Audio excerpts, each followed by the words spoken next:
Start typing your questions. Marcus asks, why do I love leasing? I'll tell you, that's a great question to start out with, Marcus. Thank you. Everybody, feel free to start typing your questions. We'll get to as many as possible. Welcome to Car Shopping Questions and Answers. I'm your host, Deshaun, known as Deshaun, the Auto Advisor. Everything we'll be teaching today is out of my new digital book. It's called Cars from Home, 7 Steps to Saving Time, Money, and Avoiding Dealerships. So I'm going to be very thorough. I'm not going to hold back anything. If you get to the point where we're going over so much info and you're like, wow, this is a lot, we break it down in a step-by-step way in my new digital book. It's already 5-star rated. You can Google it. And that book has helped hundreds and hundreds of people get to below market deals from home. You can get a copy of it as part of our welcome offer. It's normally $97, but as part of our welcome offer, you can get it in our TikTok bio for 75% off, or in our Instagram bio, or we have a comment in the Facebook and the YouTube comments for you. Activate your 75% off, but it's only good for 30 minutes. That's our welcome offer to you. For those of you who you like more of a, Deshaun, let's work together. Can we do this together? Then certainly you can click those same links and click Shop with Deshaun. See if you qualify for our Done With You program, where you'll be, instead of reading, we have step-by-step videos, and then we have a Facebook community where you can ask all your questions. Over 1,500 people in that community. And we do 2 coaching calls a month with me personally. So let's get to it. Let's start with Marcus's question, and just keep typing your questions, everybody. As I see more people come on, we'll keep giving you the shout outs as new people come on. All right. Marcus asks, why do you love leasing? The payments. The payments. Let me show you an example of what we call a below market lease. Now, we need to distinguish very early on, all leases are not created equal. You need to get a below market lease, which means you're finding the dealer that's going to sell you the car for the lowest amount. We do that through a bidding process. That's why our process is called Cars from Home. So by putting dealers against each other, many of you struggle with negotiations. I want you to step out of negotiating, and I want you to start making people bid. Create multiple offers. That's what we do. So when you're getting multiple offers, you're going to find the dealer that's going to sell the car at the lowest amount. Every dealer has a different price. Remember this. Don't ever think, oh, Nissan is expensive. I wanted an Altima, but Nissan's expensive. No. One Nissan dealer has a different price than another Nissan dealer, and then another Nissan. They all have different prices. So let me show you what a below market lease looks like, because that's all we care about. Here's an example. Let me tell you my story. First lease I ever got was a Pontiac G6. I worked for Pontiac. Some of you know I work for Pontiac, General Motors, and I work for Mercedes-Benz. I worked for Pontiac. I was 22 years old. I needed a car. I needed a newer car. And my sales manager came to me. I didn't even understand it. He said, hey, why don't you lease one? You know, and I had sold a couple leases. I just didn't understand how it worked. But I got a brand new $20,000 Pontiac. I was paying $256 a month. Now, I want y'all to think about this.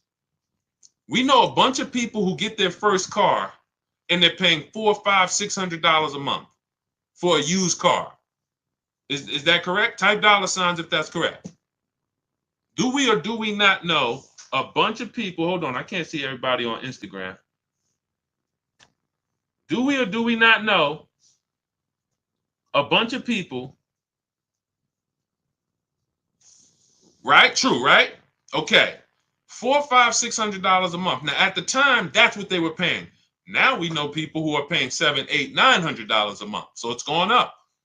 But back then, I'm paying $256 a month. The thing about leasing is you're driving a brand new car. Okay. Yep. I see you, Olivia Bully. All right. So you're with me. Because here's the question he asked me. Marcus asked, why do you love leasing? First thing I answered him was very simple, the payments.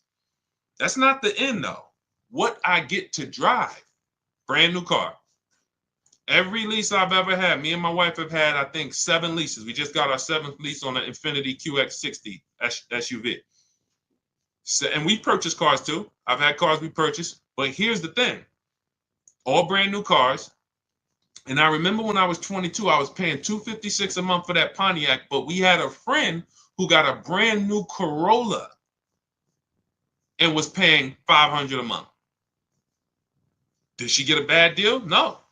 It's a $22,000 car, add taxes, 25, finance that over 5 years, that's a $500 payment. It's not that she got a bad deal. She was taught, hey, I want a car, I got to purchase it. So let me ask you, you're a young 22-year-old starting a family, you're driving a brand new car, you're paying $256 a month, another person driving a brand new car paying $500 a month. Who's winning? The lease or the purchase? L or P? L or P? Let's go, chat. Some of y'all know. If this is your first time here, type the number 1, because y'all going to get to know what we do here. Type the number 1 if this is your first time ever on a car shopping questions and answers stream with us. Arturo, good to see you. Rosa, good to see you. Shirley Johnson, good to see you. Jess, if this is your first time on the show with us, good to see you. Susan, all right. Eagles, I see you. Rosa, I see you. Lauren, good to see you checking in. Love, good to see you. All right, Olivia Blue, this your first time. Glenn Coop. All right. So for those of you, this is your first time, the way you get the most out of what we do here is stay by the keyboard. Stay by the keyboard because this is active. We're only here for about an hour and then we're out. We can go back to doing what we were doing, but God willing, you don't go back to car shopping the way you were car shopping. We can change the way you car shop on this stream, but you got to be tapped in. So that's the difference. The person who's leasing is paying far less. Now, let me give you an example of somebody like one of your peers. Forget about me. Look at somebody like, let's take Zafrina. Now, Zafrina got a 2024 Jeep Grand Cherokee. Look, $579 a month. $579 a month. This is a $66,000 vehicle. It's an electric SUV, $579 a month. Now, some of you know, every $5,000 on a car loan is how much per month? I don't expect any of you who this is your first time. Good to see you, PJE. Good to see you. 39, I see you. A lot of first-time people on here. But for some of you who know, you know what we teach. Every $5,000, Chuck Gibson, my man, good to see you. First time on YouTube. Thank you, Marcus. $100. So I want you to burn this into your head, everyone. Whenever you look at a car, every $5,000 on that price is about $100 per month. So when you look at a $20,000 car, and I want you to get used to associating the payment with the car without a down payment. Because if you go in like this, now you'll know how to control. No one can manipulate you. You look at that $20,000 car, you say, okay, that's going to cost me about $400 a month if I finance it, no money down. 5-year loan.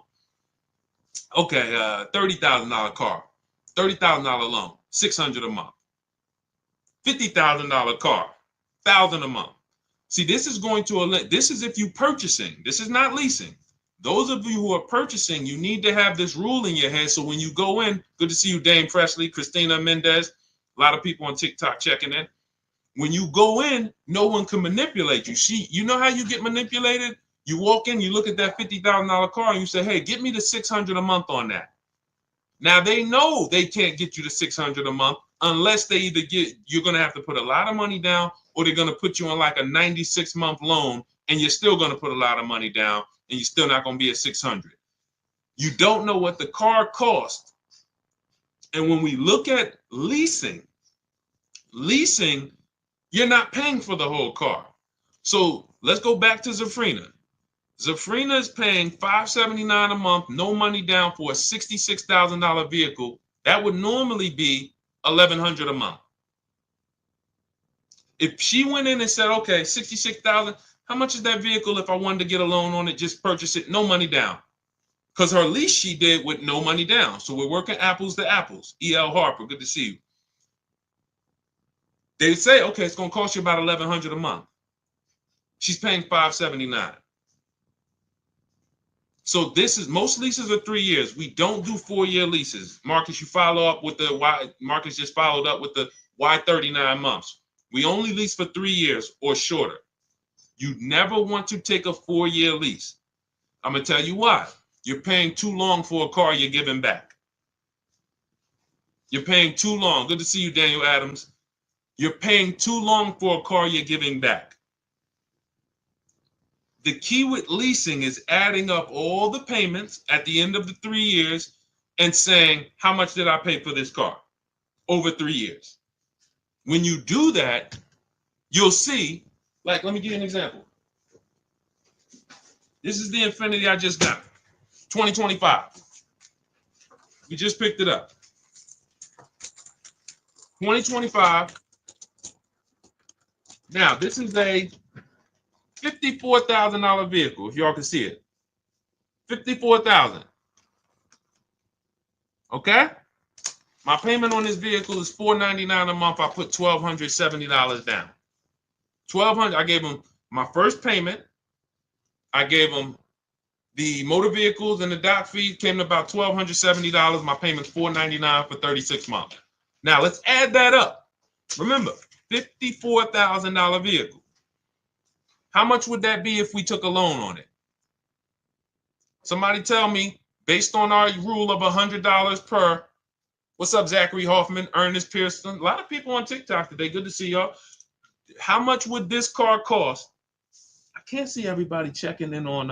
It doesn't tell me when somebody checks in on Instagram. But how much would this $54,000 car be approximately? Yep, little under $1,100 a month. If we just went in and we just said, hey, finance me this car, 5-year loan, no money down, I'm gonna be about $1,100 a month.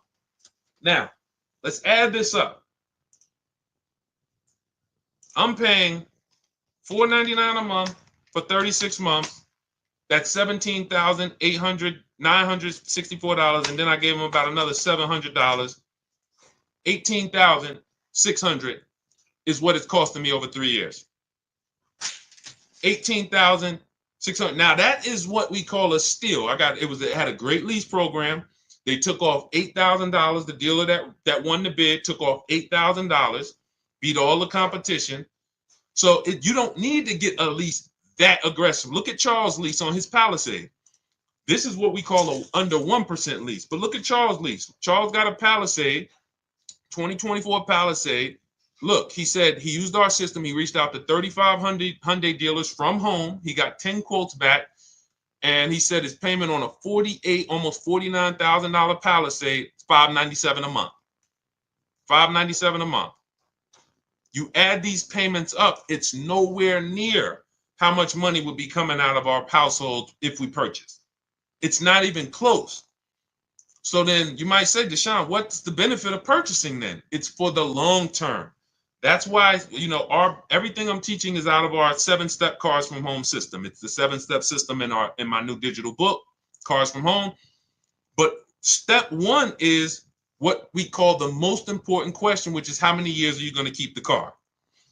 If you're not keeping the car 8 years or more, you should not be purchasing it. You should be shopping for a below market lease.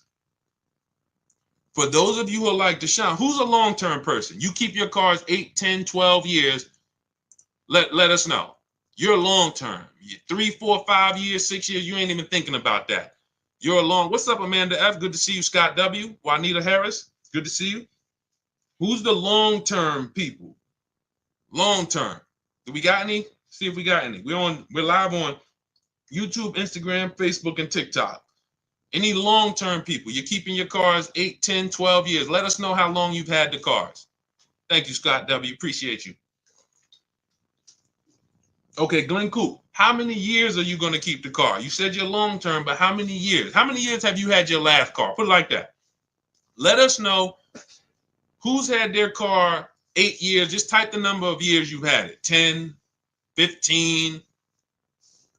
Because you know what my truck just hit 11 years. Okay, I see you, P Haircuts. Okay, we got one. What I'm seeing is, and this is why I'm leaning more into leasing, not just the fact that the questions come in about leasing, but the fact that I'm seeing more and more people are keeping their cars for less time. All right, we got Keon Jones, keep his car 10 years.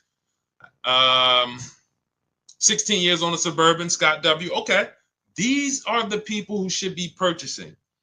and you need the Glen Coupe has a 2015 Equinox. Okay, so you're approaching the 10-year. Yeah, you're right about 10 years. So let's consider this. Some of the rest of you are like, wait, I'm not keeping my cars anywhere near as long as these people. You are the people who should not be purchasing, because I just showed you the amount of money we're paying for these below market leases when you know how to shop. Now, if you're purchasing, you still need to get below market deals, because dealers are lying to y'all. 8 out of 10 dealers are still telling, hey, you know, there's limited inventory and all of this, and this is why you need to pay these high prices. It's just a matter of you not knowing how to shop.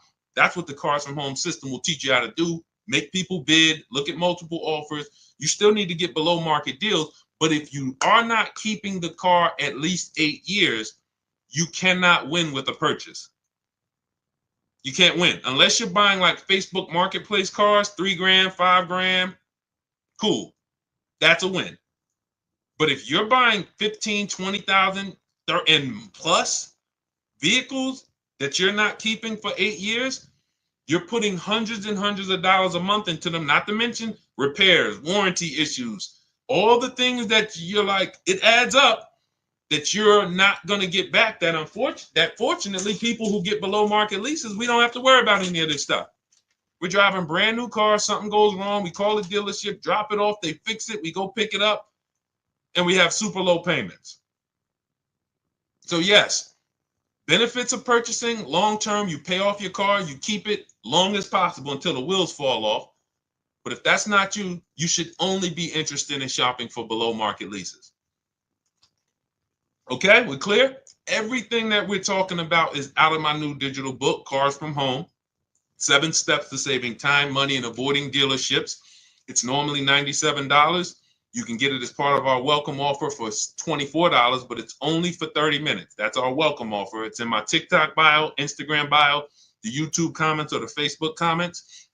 And you can activate that. It'll be in your inbox by the time we end the stream, and you'll have everything we teach about how to get below market leases, new cars, purchases, how to get below market loans, high mileage driving strategies, bad credit. What do you do when you have bad credit? How does this plan change with bad credit?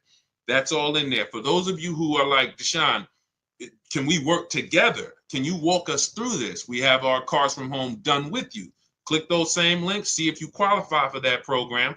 And then, you know, we have our group. When you see everybody, all of these people I'm posting from our Facebook group, same system.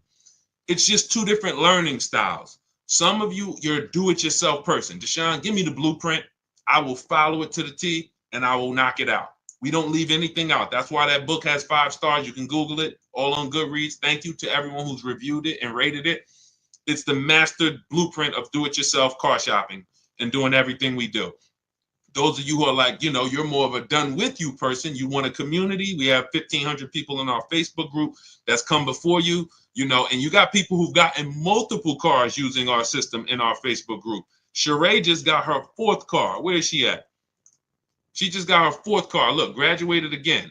Look, turned in my 2022 CRV, got a 2025 Honda CRV Sport. This is the second go round of a lease. She's gotten 2 pre-owned cars. So, and then, look, Ken McGee. These are people who came in just like you, didn't know anything about shopping from home. And, you know, they just assumed based on what I was saying that we could lead them to success. And they came in, they followed a predictable system. And look, I graduated $585 monthly payment, no down payment, $49,000 Nissan Murano Platinum, almost $50,000 vehicle. He's paying $585 a month. There's people right now paying almost $1,000 a month for that same vehicle. $900 if they took a long loan, $800 if they took a 96-month loan. He's paying half of that. So this is about financial literacy with cars. So you can see if you qualify for our Done With You program. Let's keep the questions coming. And let's go. We got a lot of people on here. I want to make sure we get to as many as possible. What's a normal interest rate for a solo guy credit 700? It's a great question. We can't feel for the bottom with interest rates. No matter what interest rate you get, if you leave the dealership and someone was to ask, do you think you got the best interest rate? you're going to say, no, I don't know. I hope I did. That's why we use a strategy called the bank bidding war. Everything we do is a bid. The one thing that eliminates buyer's remorse is bidding. Why do you think we can buy a TV on Amazon in 10 minutes and not regret it? It's because we're seeing enough of the market. You go to Amazon, then you pop over to Walmart, then you pop over to this, and you see in 10 minutes, you see, all right, this is the best price, right? Right? Type right if you understand that. Type right if you could. See, these are principles. What's up, Jerry Eric? Good to see you. Susanna, Callie Craig. See, that's how we have price assurance. Price assurance and lack of buyer's remorse comes from multiple offers. It's simple. So in order for us to say, all right, how do we make sure we don't have buyer's remorse when it comes to our loan, or when it comes to our trade-in, or when it comes to the car we buy? We need to make sure we see enough offers to know that we got the best. And notice, dealers are going to try to keep you from getting more offers. That's why they think you need to be there to do business. See, that's all works into, hey, if I can keep you from shopping other offers, I can make sure I'm controlling the price, which is why we focus on cars from home. So how do we employ this bank bidding war system? Credit bureaus allow, and anybody can Google this. Okay, I see you, Tips Notes. Wait, I'm sorry. Tips and Toes. Good to see. All right, so everybody's following. I'm glad to see everybody's tracking on this. This is what we'll get to you too, Tanya Rails. Make sure you get Tanya Rails on Facebook too, Dolan. But hold on, let's finish this up because we're talking about how to make sure we don't have buyer's remorse with our interest rate. A lot of people don't know that the credit bureaus, the people who rate our credit and sell that score to people, they allow us to shop and have multiple banks and credit unions access our credit, but it has to be within a short period of time. It's called the rate window. So if you Google rate shopping, you can verify this.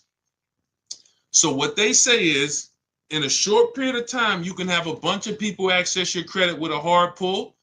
And at the end of that window, it's going to weigh on your credit as if it was one hard pull. So if one hard pull would have weighed your credit down 10 points, you can have 15 of them in that window and it's still going to be 10 points.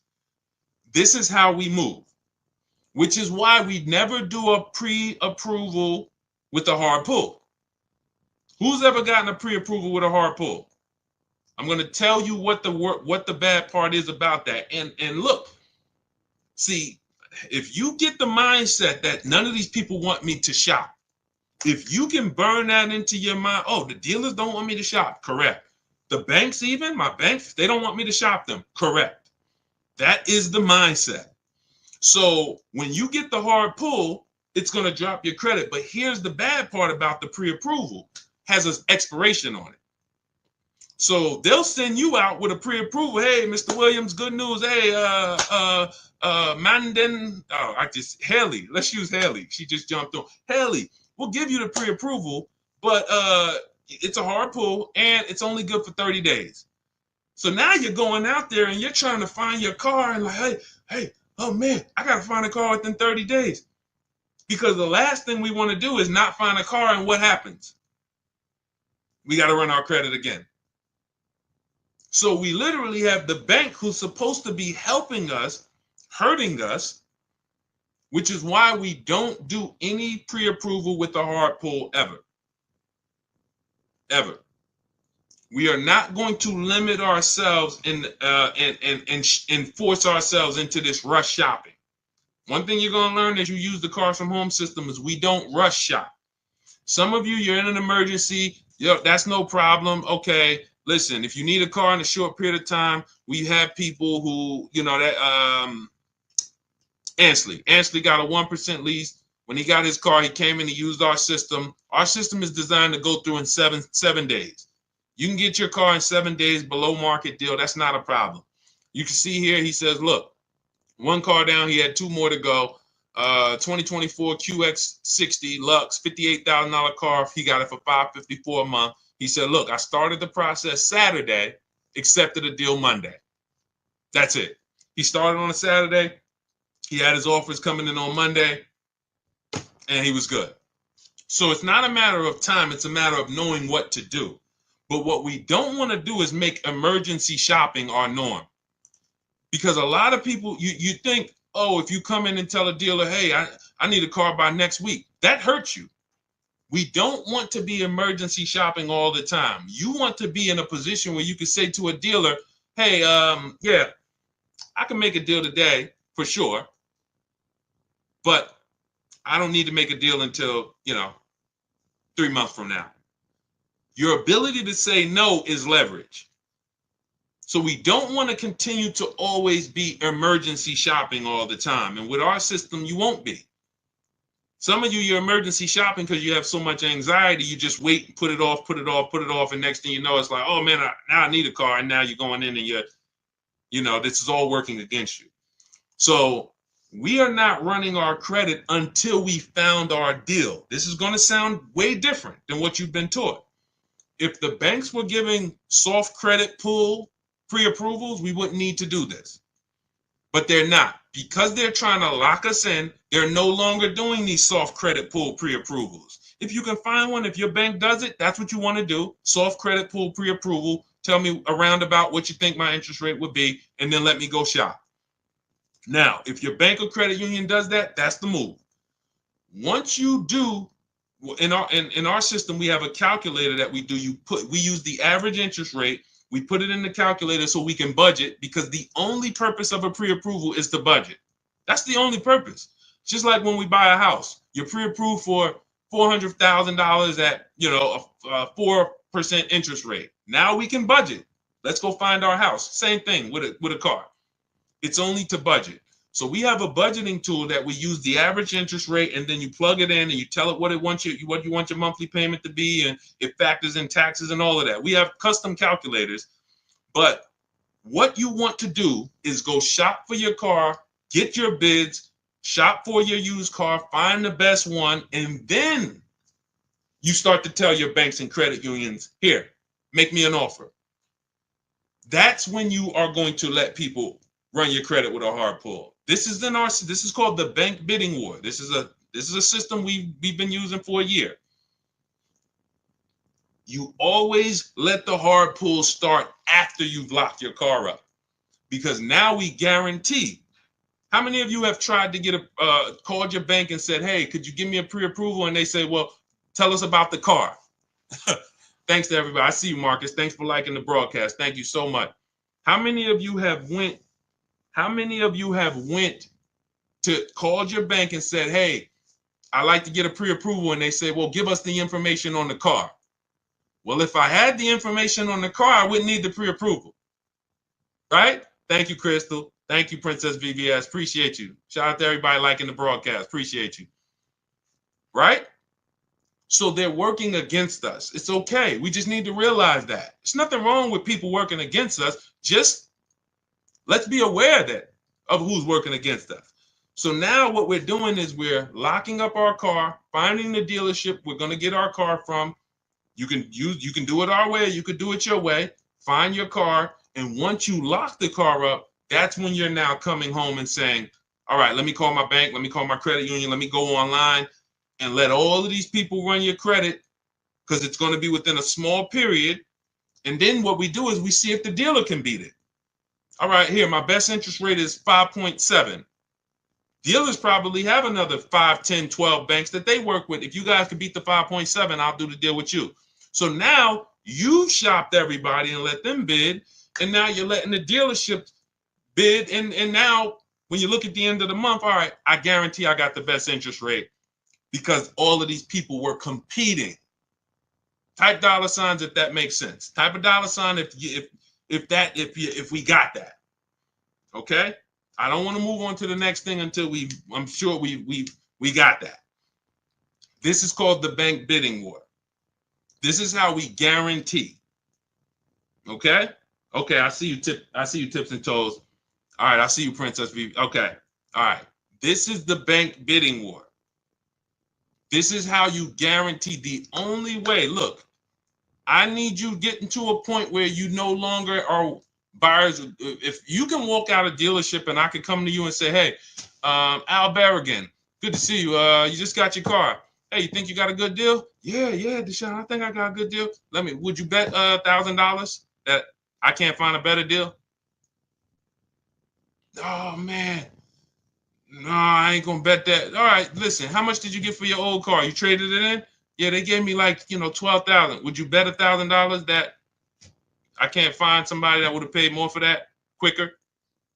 No, I ain't gonna take that bet. No price confidence because there's been no bids. But if you bid your car out to CarMax, Carvana, in step 2 of our process, we have a 7-step process. Step 2 is the equity assessment. We're getting bids from CarMax, Driveway, Carvana, KBB Instant Cash Offer, Car Gurus Cash Offer, AutoNation Cash Offer. 6 offers we're getting. Takes us 20 minutes. So now if he bids that out and you say, hey, you think you got the most money? Yeah, of course I did. Because I let all the people who buy cars make me an offer. When we bid out our loan, when we sit at home and we see the entire market on a used car, every used car within 100, 200 miles of me, I seen it. I made sure I got the lowest one. I'm shopping for a new car or a lease. I'm talking to 25 dealers in our system. We have something called the 25 to 5. We reach out to 25 dealers all online. We're not talking to these people. So those of you who are like, I don't like to talk to salesmen, we don't talk to them. I wrote all the scripts for you. You got all the emails. You just copy and paste them. We know everything they're going to say because I had to use those same scripts they used, and we keep the conversation going. When you get those offers, we're reaching out to 25 to get 5 offers. Price confidence. Price confidence always comes from bids. It's the only way. All right? Great question. Everything we're going over so far, everything I'm teaching is out of my new digital book. It's called Cars from Home, 7 Steps to Saving Time, Money, and Avoiding Dealerships. Saving time, money, and avoiding dealerships. It's normally $97, but as part of our welcome offer, you can get yours for $24. That's 75% off, but it's only for 30 minutes. That's our welcome offer. You head to my TikTok bio, Instagram bio, the YouTube comments, or the Facebook comments. Once the timer hits 0, the price is $97, and it's worth every penny. That book will save you thousands and thousands of dollars as you use it.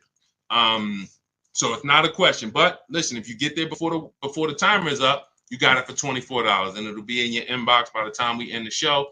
For those of you who want to work together, you want to see, hey, can we work together? We have a Done With You program where instead of reading, you're actually watching short videos. And we have a Facebook group where you have a support of a community, over 1,500 people that have come before you in that group. And we have 2 coaching calls a month with me. So you can actually, if that's your learning style, see if you qualify. Just hit the button that says Shop with Deshaun. See if you qualify for that. But either way, just use what we're talking about. If you can get it from these streams, you use what we're talking about, so that you can start to have confidence in your car buying purchases, and so that you can save all the money that you should be saving. Frankly, like, I don't want to give $1 up that I didn't have to give up. And many people are giving thousands of dollars up that they should not be giving up to these dealerships and banks. All right, go ahead, Dolan. Let's keep the questions going. That was a great question. We had to go into detail about the bank bidding war, but we got a lot of questions, so we're going to try to get through as many as we can. I think Dolan is trying to, he's trying to go through them. Okay, I struggle with leasing only because of mileage. I travel too much. This is a great question, and this is a misconception. In my book and in our system, we have two different strategies for high mileage drivers. If they're short term is we're not keeping our cars 8 years. And then we have one for long term. Because here's what typically happens with high mileage drivers who purchase their cars. You're buying your cars, you're putting a ton of miles on them, You're depreciating. Thank you, Pastor Frank. Thank you for running the lights up. Shout out to everybody who running the lights up on TikTok. Thank you.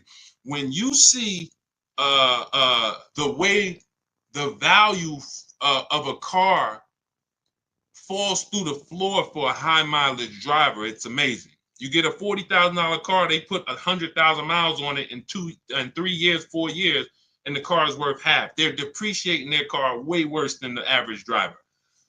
So with that being the case, you need to take different steps. The last thing you want to do is take out a normal loan. You're going to be upside down because your car value is dropping like this, but your loan is only dropping like this, very slowly.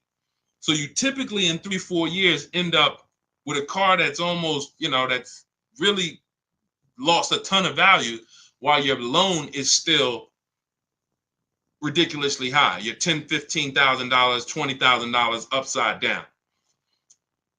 We don't want to do this anymore. First person that came in that showed me about a high mileage lease was when I was a manager at Hyundai. I was a manager at Hyundai and I had never saw, I remember this guy came in and I was helping him ground his lease. And he had a Hyundai Sonata at the time. And I saw it had 72,000 miles on it. And I was like, you leased this? He said, yeah, I always lease. He said, I'm in sales. I'm on the road all the time. I used to buy these cars and I just would always be putting a ton of money into them. I would always have to put big down payments down, all the negative equity, all the stuff that I knew I was witnessing, but I didn't know how to solve it and coach my and advise my clients through it. So I just thought, okay, hey, you drive too much to lease. I never even would talk to people about it. This was before I went to I had been with Mercedes for a couple years, but I had just never had this experience. So because I left Mercedes, I went to become a manager at Hyundai. I hated that dealership. It was and then I went back to Mercedes as a salesperson. But I saw what his payment was. His payment wasn't, let's say a normal payment on a Sonata at that time, a good deal was, $300 a month. His payment was only like $175 more. It wasn't double. He wasn't paying $1,000 a month. He was paying like $5,000. And he's driving 25,000 miles. So he's paying an extra $200 a month, call it, and he can drive as much as he wants to drive. Brings the car home, he ain't got to worry about nothing else, drops the car off, not worried about negative equity, nothing. And from then on, that's when I started advising my clients about high mileage leases. Most leases can be built up to 30,000 miles. So if I would have, for example, I got a 12,000 mile a year lease on this Infiniti that I got. I'm paying $499. If I would have gotten a 25,000 mile a year lease, I probably, instead of $500 a month, I probably would be paying $700 a month. But I'm driving 25,000 miles. $700 a month. I'm still way below what a person who purchases the vehicle, depreciates the heck out of it, and then goes to replace it is going to lose. So that's one strategy, the high mileage lease. And the other strategy is something I call 2 cars, 1 payment. Those of you who have a good car already that you're purchasing, pay it off. Pay it off. You might have been putting 20,000 miles a year on it. If let's say I got a nice car and I'm like, all right, I drive all this miles. Let me think about what I'm going to get next. I would keep that car and I'm going to go pay that car off, and then I'm going to lease me a nice car. Because everybody doesn't always want to put the mileage on a nice car that they're going to lease, a brand new one. So they got their mileage car. So I got my paid off mileage car. I no longer need to drive 20,000 on this every year. I might drive 10 on this and then lease and put 10 on that. I only got 1 payment because this one's paid off. So I got my nice brand new lease and I got my mileage car. And I'm going to drive the mileage car until it doesn't drive. Good to see you, Vibe with Tamika. Good to see you checking in. Cody, good to see you. Candace. So this is this is strategy. In our system is tons of strategy depending on who you are. But if you're, now look, let me just tell you this. You might say, Deshaun, I keep my cars 8-10 years. This is the same question we're talking about because we spent the early part of the stream talking about leasing, and we had a question. We also talked about shopping for interest rates. But then a person said they struggle with leasing because they think they drive too much. But at the end of the day, what you got to understand is it goes back to rule number one, which is the first step in our process, is how many years are you keeping the vehicle? If your question is more than 8, thank you, Vibe with Tamika. Shout out to the sharers. If your answer is more than 8, you don't need to lease. Doesn't matter how much you drive.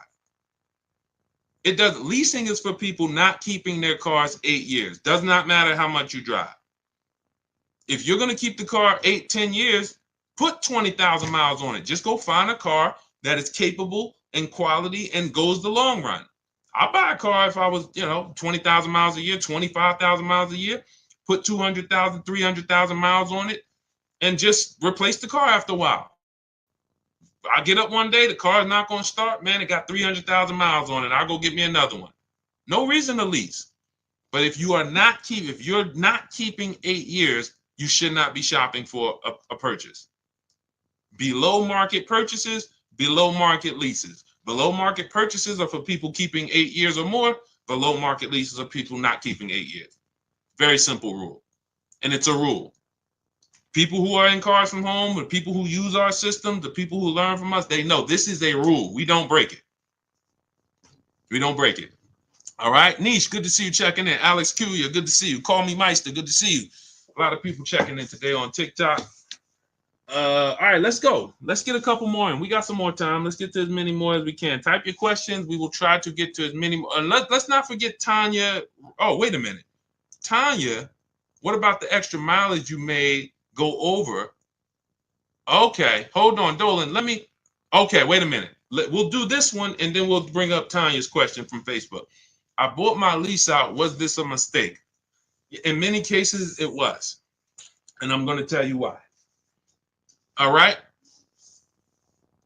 When you buy, how long is the average lease?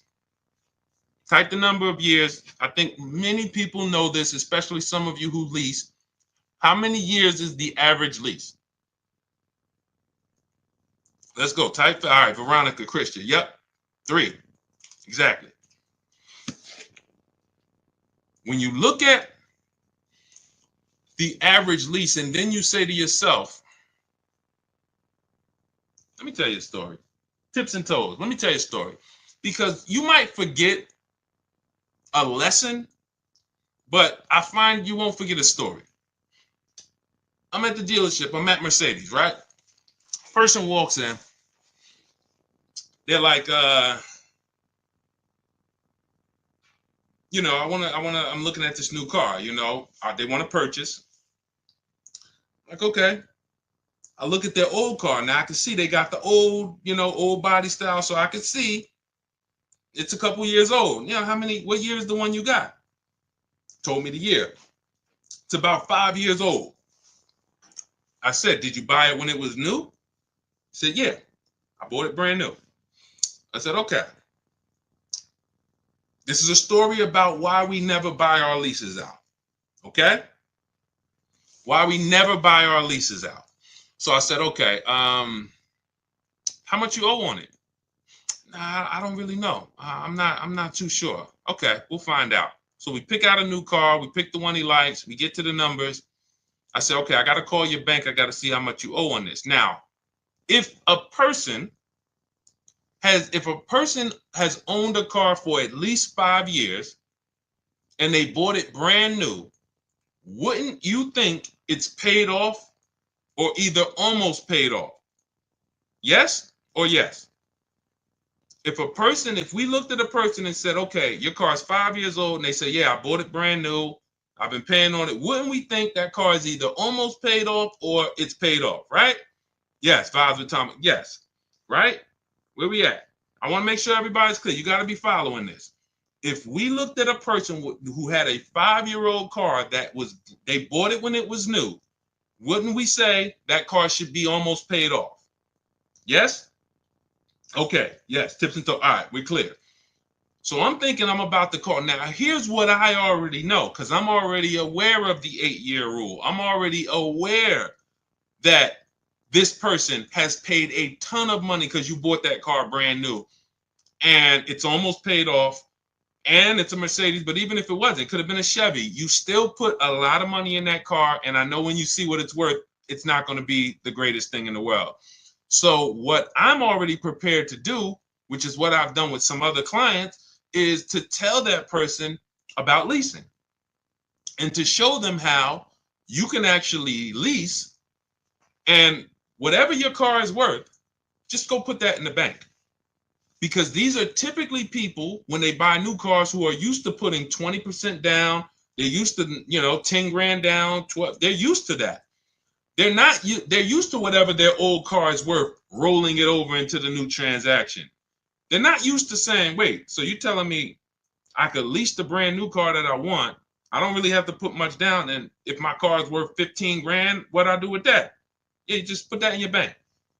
Really? So I'm prepared to deliver this information. So I talk to the used car manager. Let's say the used car manager says, okay, the car is worth about, 18,000 because it was a Mercedes. So I call the person, the bank. Hey, I'm calling for Mr. Jones. We'd like to find out his payoff. Yes, the payoff is $17,400. 17,000. Wait, how did? No, I'm sorry. No. It was higher than what the vehicle was worth. So let's say whatever it was, the payoff is, 19,000. He's underwater. What the used car manager just told me the vehicle is worth, and what the car is. Hold on. I'm like, hey, Mr. Jones, they're saying you still owe like close to 20,000 on the truck. Oh, you know what? Because what had happened was I leased it for 3 years and then I bought it. Okay. I hang up from the bank. So we've been in this car for 5 years and we still are upside down. How does this happen? This happens because most people who buy their leases out are going to take at least a 5-year loan, and sometimes 6. So the first question we asked when we got this question was, what's the average lease? How long is the average lease? You guys said 3 years. So then we say, when we look at buying our lease out to have a similar payment, hold on. I always have that alarm go off. To have a similar payment, we need to take a 5 or 6 year loan. And in many cases, it's 6. It is 6. What's 3 plus 6, y'all? Anybody here signing up for 9-year loans on cars? When you buy your lease out, this is the only time where we end up spending or committing to 8 or 9 years to pay on the same car. Now, is there an exception? Yes. One exception. 8-year rule. How does the 8-year rule go back into this? Because that's always the first question. See, when you buy your lease out, it's a transaction. I want you to look at it as all I'm doing is buying a car, but it's a used car, but it's my car. When you buy your lease out, all you did was buy a used car. That's it. But it's your car. So before we ever would buy a used car, we would ask ourselves the most important question, which is, how many years am I going to keep the car? Because if it's less than 8, we're not going to buy that used car. We're going to shop for a pre-owned, for a below market lease. So if you said, all right, I'm going to buy my lease out, and from the day I buy it, I plan to keep it at least another 8 years, then go ahead, buy it.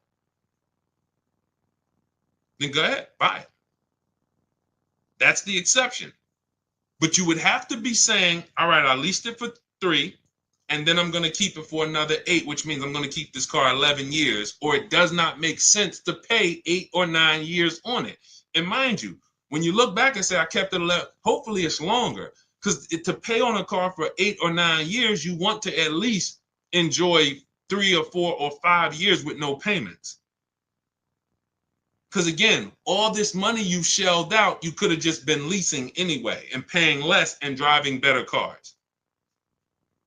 That's why the 8-year rule is what it is. That's why, when you guys look, everything we're talking about is out in my new digital book, Cars from Home, 7 Steps to Saving Time, Money, and Avoiding Dealerships. If you focus on not skipping step 1 ever, step 1 is what we call the most important question. Before you do anything, you ask yourself, how many years am I keeping this next car? Hey, I want to buy my lease out. How many years am I going to keep it? 8? All right, let me buy it. Thanks, Melissa McGrady. Appreciate you. Shout out to everybody running the lights out.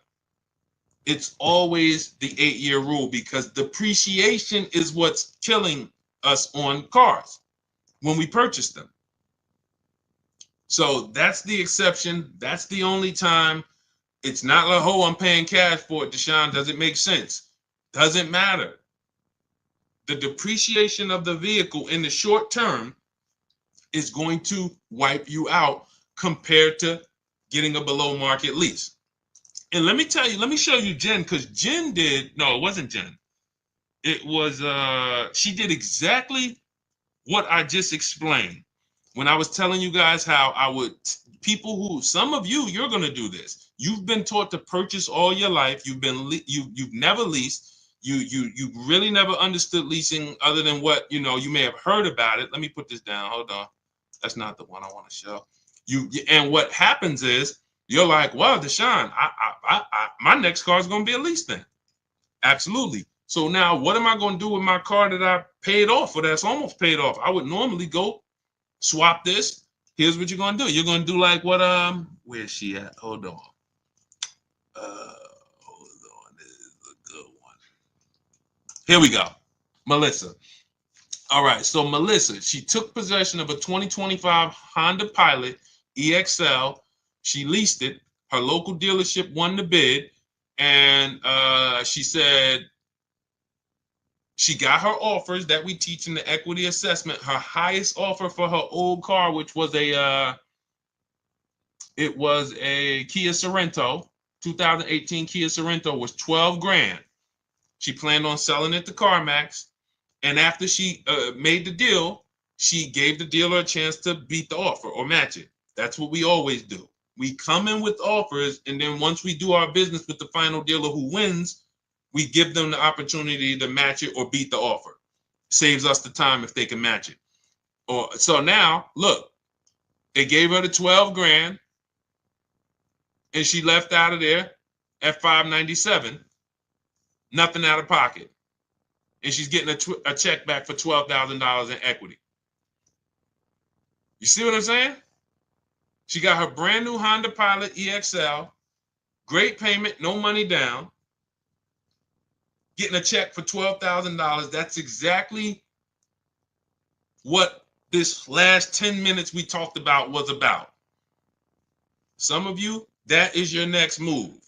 Instead of going in to trade that vehicle that you would normally trade and buy another one and go into another loan for 5 or 6 years, you're going to keep that. You're going to do the equity assessment, CarMax, Driveway, Carvana, KBB cash offer, AutoNation cash offer, Car Guru's cash offer. Get those 6 offers, take you 20 minutes.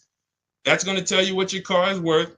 And then you're going to prepare to sell to them. That's step 2 in our process. But now before we can sell to them, we're going to move into shopping for our replacement car. Once we get our bids and find the dealer who's going to win the bid, now we go in. Hey, I'm getting a car from you. Hey, I'm going to sell my car to Carvana. Can you match it? I'll sell it to you. Oh, yeah. No. Oh, no, we can't match that. They're paying too much. Perfect. I'll pick up my car from you, sell my car to Carvana, put that money in my bank. Now I got this nice low lease payment with no money down, and this is the win. That's going to be your favorite car deal. You'll do that over and over again, but you'll never do that again. You'll never cash out a purchase to a lease again because you're going to know from now on, I'm not purchasing unless I'm keeping long term, and I'm not leasing unless I'm keeping, less than 8 years. But the transition in mindset and the process from, I've been purchasing, paying all this money, you're going to put a huge equity check in your bank account, and then it's going to be great. It's going to be great. So all of this is in my new digital book. Good to see you, Johnny Nixon. Good to see you, Alan B. Thea. Good to see you, It's DK. All of this is out of my new digital book. Those of you who are like, Deshaun, it's no way I'm gonna remember all of this. I just give me the blueprint, give me the step-by-step. That is 7 steps to saving time, money, and avoiding dealerships. It's already 5-star rated. You can Google it. Thank you to everybody who's reviewed it. It's normally $97, but as part of our welcome offer, you can get yours for $24, but it's only for 30 minutes. You go to my TikTok bio, my Instagram bio, click the picture of me, or YouTube comments, Facebook comments. We have a link there. When you click that, activate your 75% off and get your book for $24. It'll be there. You have everything we teach about below market leases, how to get below market purchases, below market used cars, bank bidding war. It's all in there step by step. So you just follow each step, check off each step as you do it. And by the time you get to step 7, which is delivery, you're picking up your new car or they're delivering it to you. So that is the system. For those of you who you prefer a done with you, some of you will do it yourself. Give me the blueprint, Deshaun. I will knock it out. That's the digital book. Those of you who are like, done with you, Deshaun, can we shop together? Instead of books, instead of reading, you want to watch short videos, 3 to 5 minute videos as I walk you through the entire 7-step process. You can see if you qualify. Go to those same links, see if you qualify for our Done With You program. And then we have community with 1,500 people in our private Facebook group. You can get your questions answered, not just from me, but from 1,500 of your other peers that have come before you. Use this system. And then we do 2 coaching calls a month. You have up to 6 months of coaching calls with me personally as I help you get acclimated into the system. So when you see me share all of these pictures are from members of our private Facebook group. This is India. She got and she joined a year before she got her car. She said, I joined last year. She didn't need a car at the moment, but she said, I got back. She ended up shopping, got her 2024 Hyundai Elantra, 36 months. This was a $29,000 vehicle. She's paying $365 a month. No money down. $365 a month, no money down. This is what it's about. They're not me. I'm sure all of you know that I can do this. The reason why I showed them is because this is you. They were on broadcast just like you and followed a simple system, strategic system, and these are the results. All right, let's go. All right, Liam McCall, thank you so much. Enjoy it. Use it. Use it like the biggest weapon in your tool belt. Stay on steps. Don't jump ahead. Don't think, hey, I noticed Deshaun didn't talk about that. You'll notice that I order things in a particular way. It's for a reason. Well, I normally do this up front. Well, leave your goal, leave your strategy in the background. That's why it's about unlearning. Unlearn, relearn. Unlearn everything you were taught about car buying and come in and just follow each step. And when you get to the goals, you'll be like, okay, I see. Oh, wow. All right. I see why we do that here and not back there early. Tanya Rels, good to see you. Tanya Rawls, what about the extra mileage you may go over? My friend ended up paying an extra $3,600 for mileage. Now, this happens a lot. Who's heard of a case like Tanya's? Who's heard of a case where people leased, or maybe it was you, and you didn't get enough mileage, or they didn't get enough mileage, and they end up getting penalties? Who's heard of that? And they'll swear off leasing. See, that's what I'm gonna just buy it. And sometimes they buy the car. That's a bigger mistake. Oh, I went over mileage by 15,000 miles. I'm gonna just buy it. Horrible mistake. Financially, horrible. But here's what happens. In step 3 of our process, this is where we're structuring our deals. I have something in our lease strategy called choosing your mileage wisely, where you simply are accounting for how much you think you're going to drive. That is important. And then we're saying, okay, I'm going to drive 15,000 miles per year. I'm going to drive 14. I'm going to drive 12. That's what now. All of our lease offers, we always shop with 12,000 miles. We're always shopping our lease offers with 12,000 miles, only first payment due at signing, taxes and fees go into the payment. because that's how we judge our offers. You're going to learn that you can easily judge lease offers when you're not putting money down. When you have a dealer who says, all right, put $3,000 down, you're at $480 a month. Put $4,800 down. This other dealer says you're at $3,700 a month. This other dealer says put $2,200 down. No, all of you work with just first payment so that we're all working apples to apples. And that allows us to judge whether it's a 1% lease, where our payment is 1% of the MSRP or less, and then up to 1.5%. We haven't talked about the 1.5% rule. That's our threshold of when we're now overpaying for a lease. When you go over 1.5%, you're overpaying for the lease. It doesn't make financial sense to lease that vehicle. So what happens is people will know they don't drive 10,000 miles per year, but they're in a dealer and they're working a lease deal, and the dealer is like, hey, well, your lease payment's going to be $490 a month. And they're like, okay, I need to get to like 400. And they're like, well, you can't get there with the 12,000 miles. Or they know they drive 15. You can't get there with 15,000 miles. Okay, how much if I do the 10?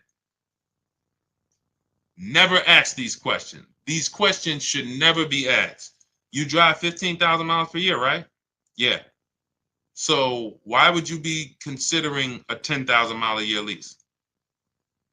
To save $40? To go from 10 to 12 is $20-25. To go from 12 to 15 is $25-30. So literally for a small amount of money, people are getting penalties, because when you build it into the lease early, you're paying 15 cents a mile or less. When you're penalized for it, you're paying 25 cents a mile. So let me give you an example of somebody. Look at Jen. Jen knew she needed 18,000 miles per year. Now, we always shop, as I said, with 12,000 miles. Where's Jen at? Her smiling face always sticks out. Here you go. All right. Now, Jen knew she needed 18,000. We always shop with 12, whether you need 10, whether you're doing a low mileage lease on an exotic car. I don't care if it's a McLaren. You might say, Deshaun, I want to do the 5,000 mile a year lease. Okay. We're always shopping with 10. If you do 25,000 miles, we're always shopping with 12 rather. Once we shop with 12, we judge the deal. 1%, 1.25%, 1.5% to determine the value. Then we adjust to the mileage we need when we find the winning dealer. So you can see, she shopped her offers, $39,000 Honda CR-V hybrid, $512 a month she got. That ended up being a 1.3% lease. That shows the value is there. 1.3, great lease deal, but I need to adjust the mileage now. Now she tells the winning dealer, okay, perfect, I'm going to do business with you. Can you tell me what the payment is if I go from 12 to 18,000? She goes from 512 to 563 a month. That's it. Look, so excited to have my first lease ever. So look, this is what it's about. She paid $47 more and she's driving 18,000 miles a year. Now let's just do this math real quick, Tanya, so you can see where these people make mistakes and where we make sure we never do this. So now we just looked at Jen. Jen's paying $47 more times 36 months, $1,692. That's what it cost her over 3 years to drive all the mileage she needs, $1,692. Meanwhile, thank you, Mr. Lieber. Good to see you. Thanks for running the lights up. Meanwhile, if you look at somebody let's say Jen would have been doing what a lot of people do and said, well, I know I need 18, but thank you, Mr. Lieber. You sharing that. Thank you. I need 18, but I'm going to stay at the 512 payment. Now, instead of she still drives 18. That's 6,000 miles more per year, 6,000 miles. So over the course of 3 years, her lease, she's going to go over by 18,000 miles. And her penalty is going to be 25 cents per mile. $4,500. Type dollar signs if you understand. That's what people are doing. To avoid paying $1,600, they're paying a $4,500 penalty. So your friend could have literally probably paid $35 more per month, gotten all the mileage they needed, returned the lease, didn't have a penalty, went and leased their next vehicle, perfect. But instead, they settled for less mileage than they knew they needed. And now they got a $3,600 mileage penalty. That's why we have a section, choose your mileage wisely. That's what it's about. Okay? I'm glad everybody got that. So everything, listen, everything. If we ever share something and I'm talking about it, I'm like, okay, this isn't in my book, I'll let you know. If I'm ever like, hey, this isn't in our system, I will let you know. Everything we have discussed on this stream is in my digital book, and stuff that we didn't discuss so far is in my digital book, Cars from Home, 7 Steps to Saving Time, Money, and Avoiding Dealerships. Normally $97, but as part of our welcome offer, you can get your copy for 75% off. That's $24. If you can get to our TikTok bio, our Instagram bio, the Facebook comments, or the YouTube comments, click that link before 30 minutes is up. That's your welcome offer. You'll get it for $24, 75% off. It'll be in your inbox, and you'll have those strategies to use step by step, nothing left out. Okay? And make sure when you get your book, you screenshot the thank you page, just in case some of you type your emails wrong. You don't realize you're typing quick. You're trying to not make sure you don't miss the 30 minutes, and you type your emails wrong. Make sure you screenshot our support team's email. If you don't see that email in 5 minutes, make sure you check your junk, check your spam. If you don't see that in about 5 minutes, just email our support team Monday through Friday. They'll get you your book. But it's usually, we have a great system. They get there. If you misspell it, that's the only reason it's not there. So anyway, for those of you who are like, Deshaun, can we shop together? Do you have a more of a kind of an immersive experience where you guys are walking me through this? That would be Cars from Home done with you. You can click those same links in our bios or in the comments and click the button that says shop with Deshaun. See if you qualify for that. If you do, instead of reading, we're doing short videos, step by step, 3 to 5 minute videos. You can do them on your time, and they're designed to get you to where both systems are designed to get you there if you need a car in a week. So it's not a matter of time. If you need a car in a week, what you need to know is what to do exactly. You don't want to be under the gun and not knowing what to do.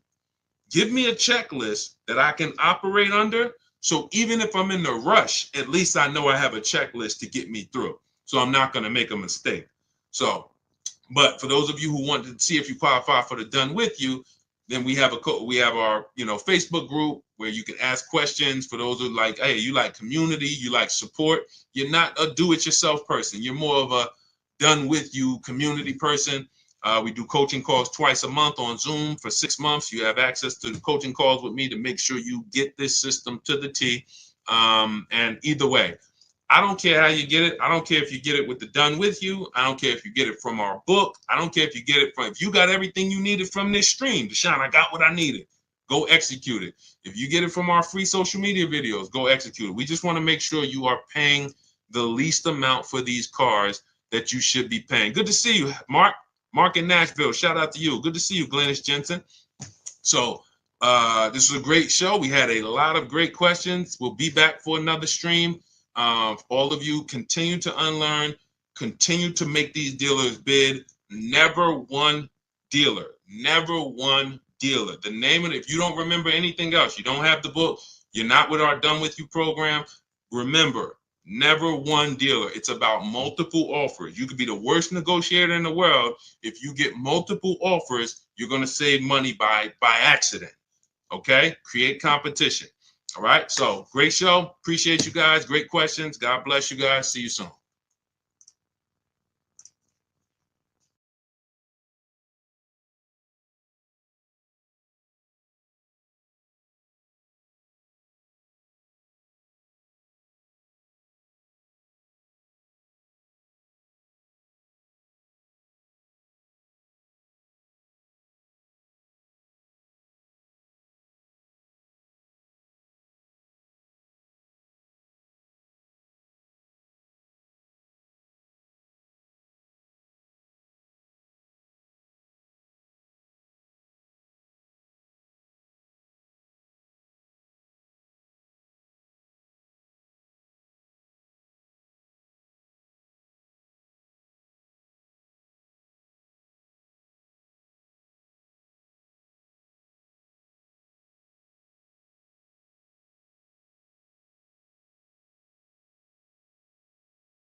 Welcome to Car Shopping Questions and Answers. We're live on Facebook, YouTube, Instagram, and TikTok. My name is Deshaun. I'm known as Deshaun, the Auto Advisor. And over the next hour, we're going to spend time getting your questions that you have about car shopping. I'm going to tell you some questions you should be asking that you may not know you should be asking.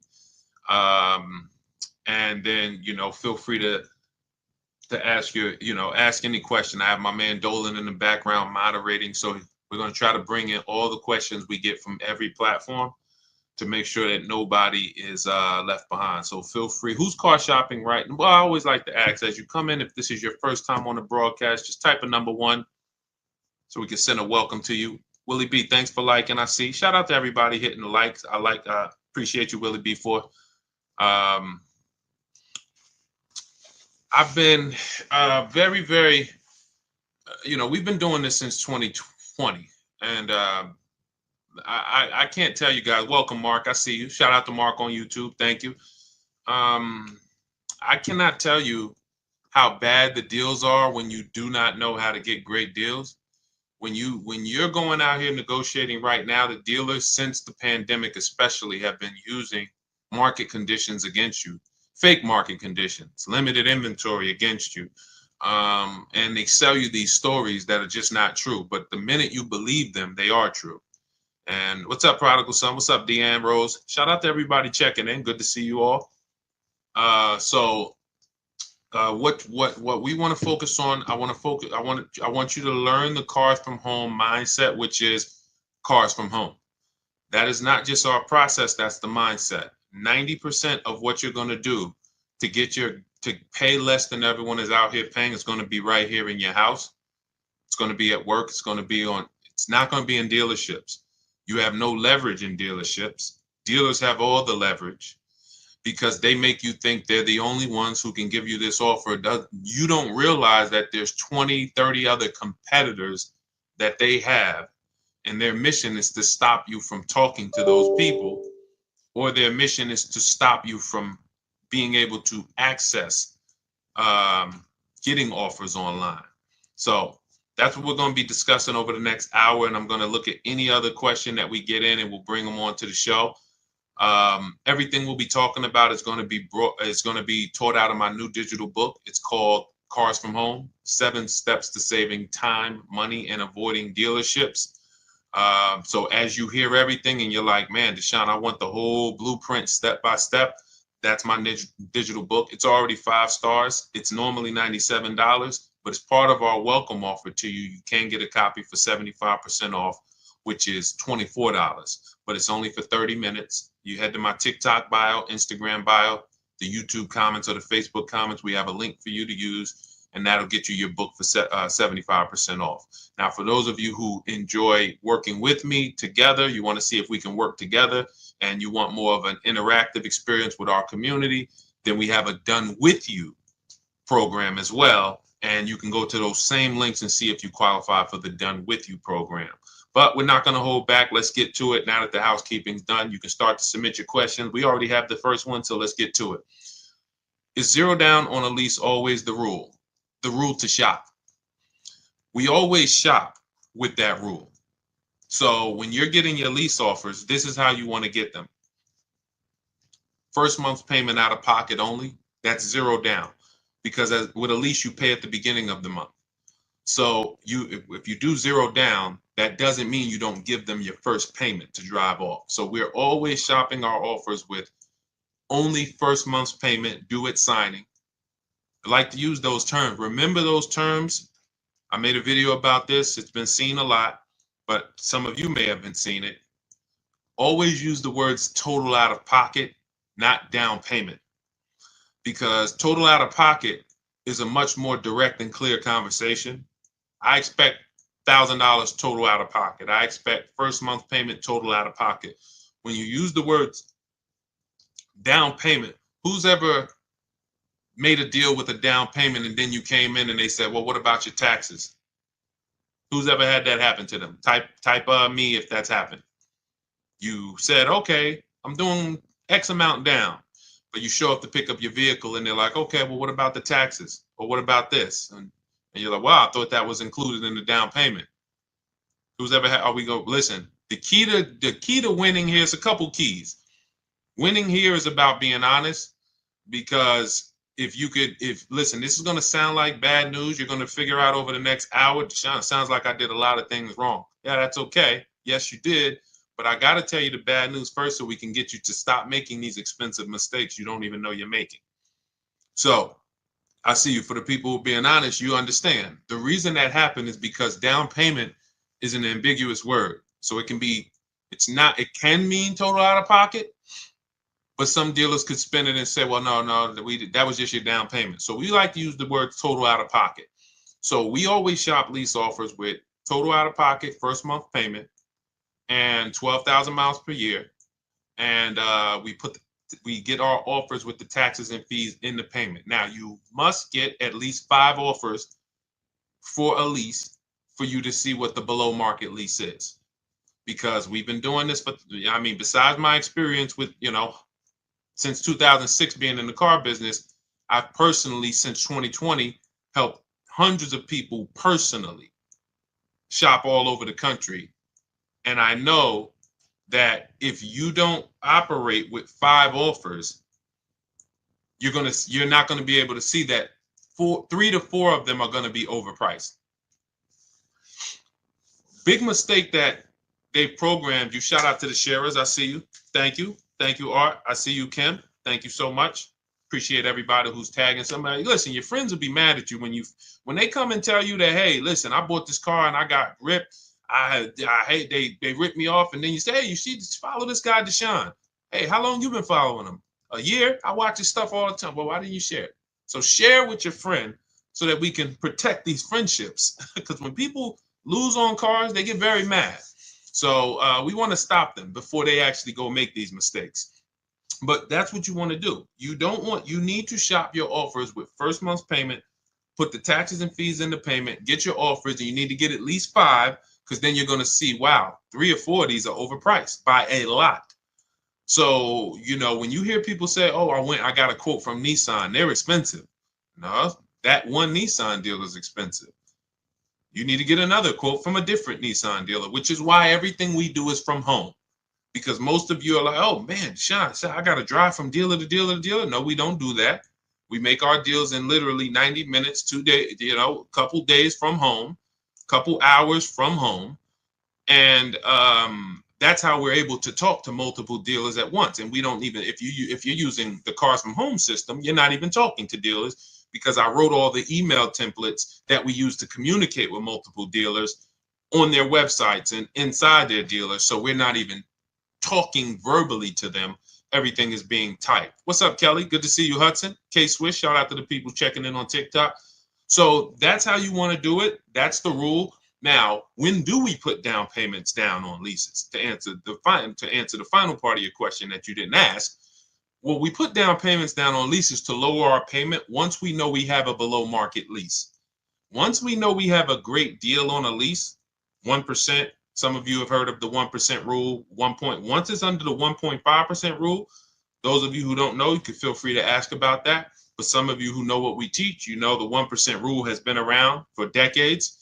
The 1.5% rule we created as a way to make sure you're not overpaying for your leases. So once you get your 5 offers, if it falls in that category and you're like, wow, great deal, but I want to lower my payment a little bit, that's when we put money down. See you, Greg. Thank you so much. Welcome, Samuel. That's when we put money down. So money down is, if you don't do it that way, what you're doing is you're trying to buy your deal. You're trying to say, oh man, I got a good payment, $399, $4,000 down. You bought your deal. That's not a deal, because when you take the down payment away and you look at what did I pay for this car, you're going to see, wow, okay, that actually was an overpayment. So that's why y'all notice when you're talking to dealers, what is the first question they ask when you start talking about the numbers? Don't they? How much can you put down? Right? Right or right? Stay by your keyboard, y'all. Come on. I see you, Vanny. I see you, Val. Stay by your keyboard. Let me go to my people on Instagram. Because in order for you to get the most out of what we're doing, you gotta stay engaged. The people who are going to get the most out of what we're doing, we're on 4 platforms right now live. I see you, Pam. Good to see you, Pam Erickson. I see you, Chief B, Instagram. You guys, the people who engage are going to get the most out of what we do. If you're sitting there and you got this playing in the background, that's not to say you can't get anything out of it. But for sure, yes, Devin, this is how you're going to get the most out of it.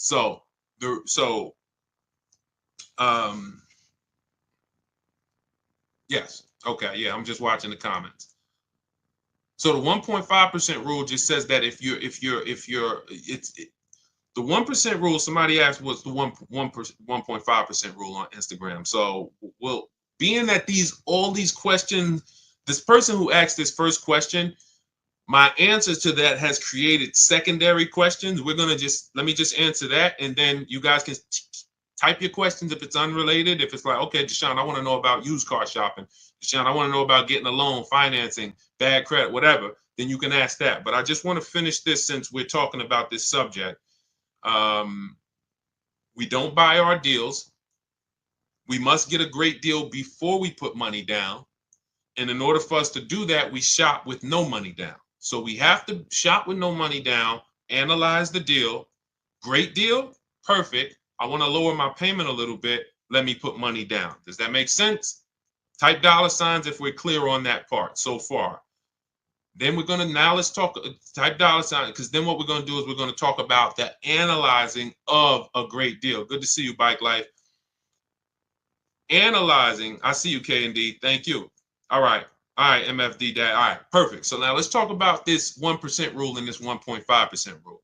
So when I heard about, I remember when I heard about the 1% rule, I worked for Pontiac GMC Buick. It was my first company that I worked with in the car business. And I was hearing about the 1% rule then, which is if your lease payment is 1% of the MSRP or less, it's a steal. It's a steal. Doesn't mean you can't do better than 1%.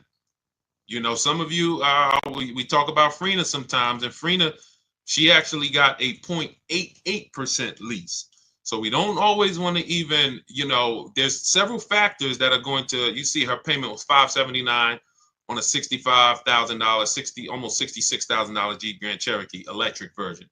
So you need certain things to be lined up to even be able to get a 1% lease. It's based on getting a big discount, which we're going to get by competitively shopping. We're going to find the dealer that's going to give us the biggest discount. But in order to get to the lower percentages, you need a great lease program. That's going to be your residual. That's going to be your money factor. That's going to be your any incentives, rebates. We don't know any of this stuff before we shop for the vehicle, because I know what some of you are thinking. Deshaun, how do we know those vehicles? You don't. Frina didn't know that when she was shopping for that Jeep, it was going to come in at 0.88. All you can do, that's why when you use our system, we shop the market. It takes us a day, 2 days. We're getting offers and we can see, okay, this is what the market is on this vehicle. But the 1% rule is if your lease payment is 1% of the MSRP or less, it's a steal, great value. Add up all the payments. You'll see you're driving a very expensive car for a very low amount of money. That's the 1% rule. Now, when I first came to TikTok, because TikTok was the first platform that God blew me up on, I was hesitant to talk about leasing because I knew that some of you were going to go in and tell your dealers that you deal with, oh, give me a lease. And they were going to show you overpriced leases. And then you were going to take them because even an overpriced lease is better than your purchases. Even an overpriced lease is better than your payments you've been paying on it's a person who buys new cars because you were just taught, I was just taught, Deshaun, buy my cars. You go in, you buy a $50,000 car. That's going to be wait, let's see, because we might have some new people on here. Who knows this question? In fact, the first person who answers this, you got a free copy of my digital book, Cars from Home, 7 Steps to Saving Time, Money, and Avoiding Dealerships. Every $5,000 on a car loan, when you look at a car, every $5,000 is how much per month? I'm watching Facebook. I'm watching. Every $5,000 on a car loan. Sorry. Anybody? Jordan, you got it. Jordan was the first person I saw. Every $5,000 is $100 per month. Jordan, just send me a message here on TikTok with your with your email, and I'll have the team shoot you a free copy of my digital book. It's $97, but you got a copy of free. Wait, hold on. I don't see. Oh, yes, it was Aman. You're right, Aman Cordova. You're right. The comments popped up so fast. You're right. You were first. send me a DM with your email, and I'll get that to you. Now, for all of you who like Deshaun, I want a copy. Well, we have a welcome offer. It's normally $97, but you can get a copy for 75% off if you get to my TikTok bio, Instagram bio, YouTube comments, and Facebook comments. You just click that link. It's only good for 30 minutes, and you'll get your copy. You won't pay $97. You'll get your copy for $24. But so now let's take that in. So when you're looking at a $50,000 car, that is going to be a rough, no money down. Again, see, people will tell you all day long, well, I got a $50,000 car and I pay whatever for it. They're taking out their down payment, and they might have a very long loan. Let's take good loans, 5-year loans. That's going to be about a $1,000 payment, depending on their interest rate, $950 to $1,000, no money down. 6-year loan, maybe they could get to $850, $825, no money down. Meanwhile, a good lease on a $50,000 car, 1% lease is $500 a month. So even if you see, and again, I'm still on why I was hesitant to teach about leasing and why the 1.5% rule was created. Because if somebody walks into a dealer and they've been used to doing no money down deals and paying $1,000 a month or $900 a month, and then that dealer tells them, hey, well, we could get you to $850, $800, no money down on a lease. Some of them are going to say, okay, well, I think that sounds pretty good. Maybe you could do $750, overpriced lease, $750. Okay, wow. But so once I saw people start going out and then writing me, oh, Deshaun, how's this lease deal look? I'm like, okay, we need to create a rule where leases are overpriced. And all we do, how do we determine that? Add up all the payments. It's very simple. Add up all the payments. And when you go above 1.5% of the MSRP, take the total MSRP. This is the price on the window sticker. This is the price on this window sticker.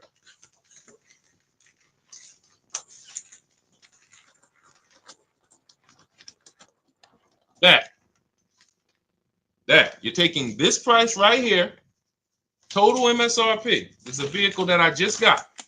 I just got this vehicle, 2025 QX60. I'm paying $499 a month, and I put $1,270 out of pocket. 1% lease. I didn't get it negotiating. It didn't take me battles with dealerships. I made the deal from right here, the same way I want you making deals. Now, when your payment is over 1.5%, and again, why was this able to be here? Well, I had a loyalty rebate because I have an Infiniti. They took off $8,000. They had rebates, and they had a good lease program. That combination created a 1% lease for me, under 1%. Now, let's say a brand doesn't have as many rebates. All right, with a great deal, maybe 1.2, 1.3. Let's say a brand has more demand, less discounts. All right, 1.4, 1.5. But the minute you start paying over 1.5 for a lease, you're now paying too much money for a vehicle that you're giving back in 3 years. Makes no financial sense to do the deal. So that is where the 1.5% lease deal came from, the rule came from. And, so if that answers your question. Welcome everybody who just jumped on. I see the people are starting to come in. Keep typing your questions. Dolan, we could bring the next one in because I see a lot of questions coming in. So let's keep this thing moving fast as possible. We don't worry about money factor and residual. That doesn't matter.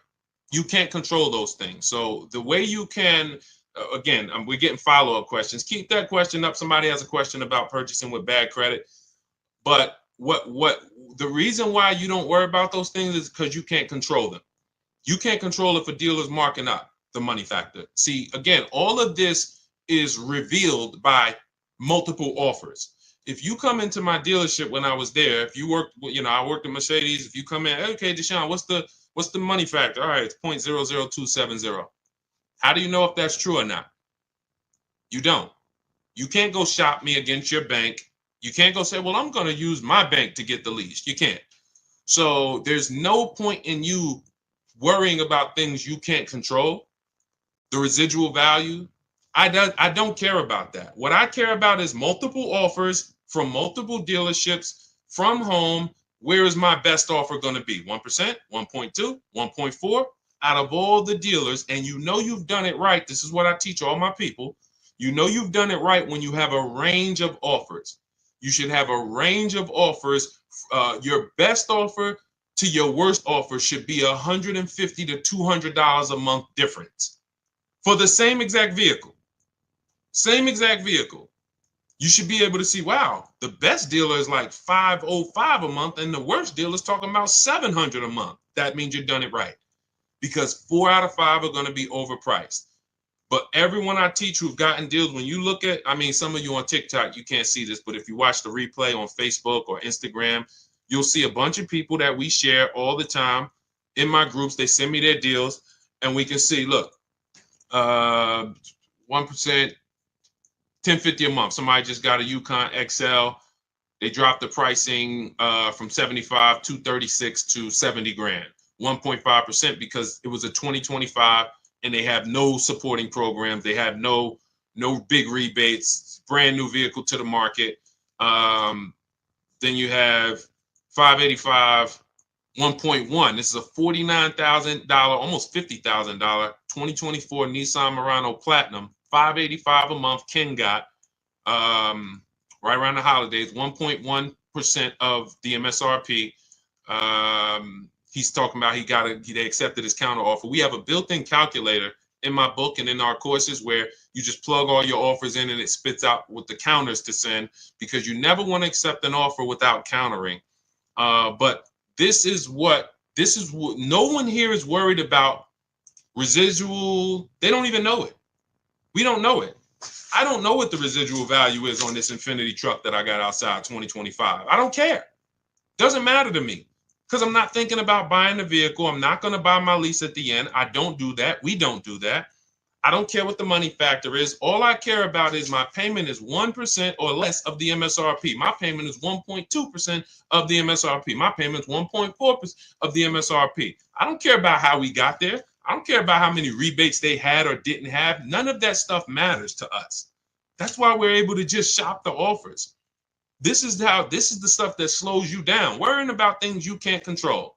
Worrying about things that if you're negotiating with a dealer, they can manipulate. We sit at home, we use the scripts and emails that I use, that I've written for you guys, send them out, let the offers come in, and then we see where the best one is. This is how we shop for new cars and leases. Very, very simple. All that other stuff is a waste of time. And as a car salesman, all of that other stuff, if you came in with that mindset, there's nothing you could do to beat me, because you don't know the truth. You just don't know the truth. You don't know the truth. You don't know what I own the car for. You don't know if my competitor will take off $2,000 more than I will. You don't know when you're sitting there. That's why we do not sit in dealerships and talk numbers. We get our deals done from home, hence our name, Cars from Home. Okay? All of you who like Deshaun, I'm already getting overwhelmed that we got 2 steps for you. You got the blueprint. That's my new digital book, Cars from Home, 7 Steps to Saving Time, Money, and Avoiding Dealerships. You get your copy for 75% off in my TikTok bio, Instagram bio, YouTube comments, or the Facebook comments. Click that link. It's for 30 minutes. Or you can join if you qualify, you'll see a link there that says Shop with Deshaun. And we can, when you see these people, they're in our group. We have, over 1,500 people in our group where we shop together, and you get coaching calls with me. Or you could just keep asking questions here and try to get some clarity. Either way, we want you to get to your answer so that you can have confidence the way we move. All right. What do you suggest for a person with bad credit? First thing, first rule, first step in our process, 7-step process, is for you to ask yourself, how many years are you keeping the next car? Very important, because whenever you are going in, hey, Lori, what's up, Dantes? Whenever you are going in to buy a depreciating asset. You want to analyze first how long you're going to keep it. What's up, Rico? The minute you don't take this into consideration, you have not dealt with the most important aspect of getting depreciating assets. At some point, this thing's going to stop depreciating like this.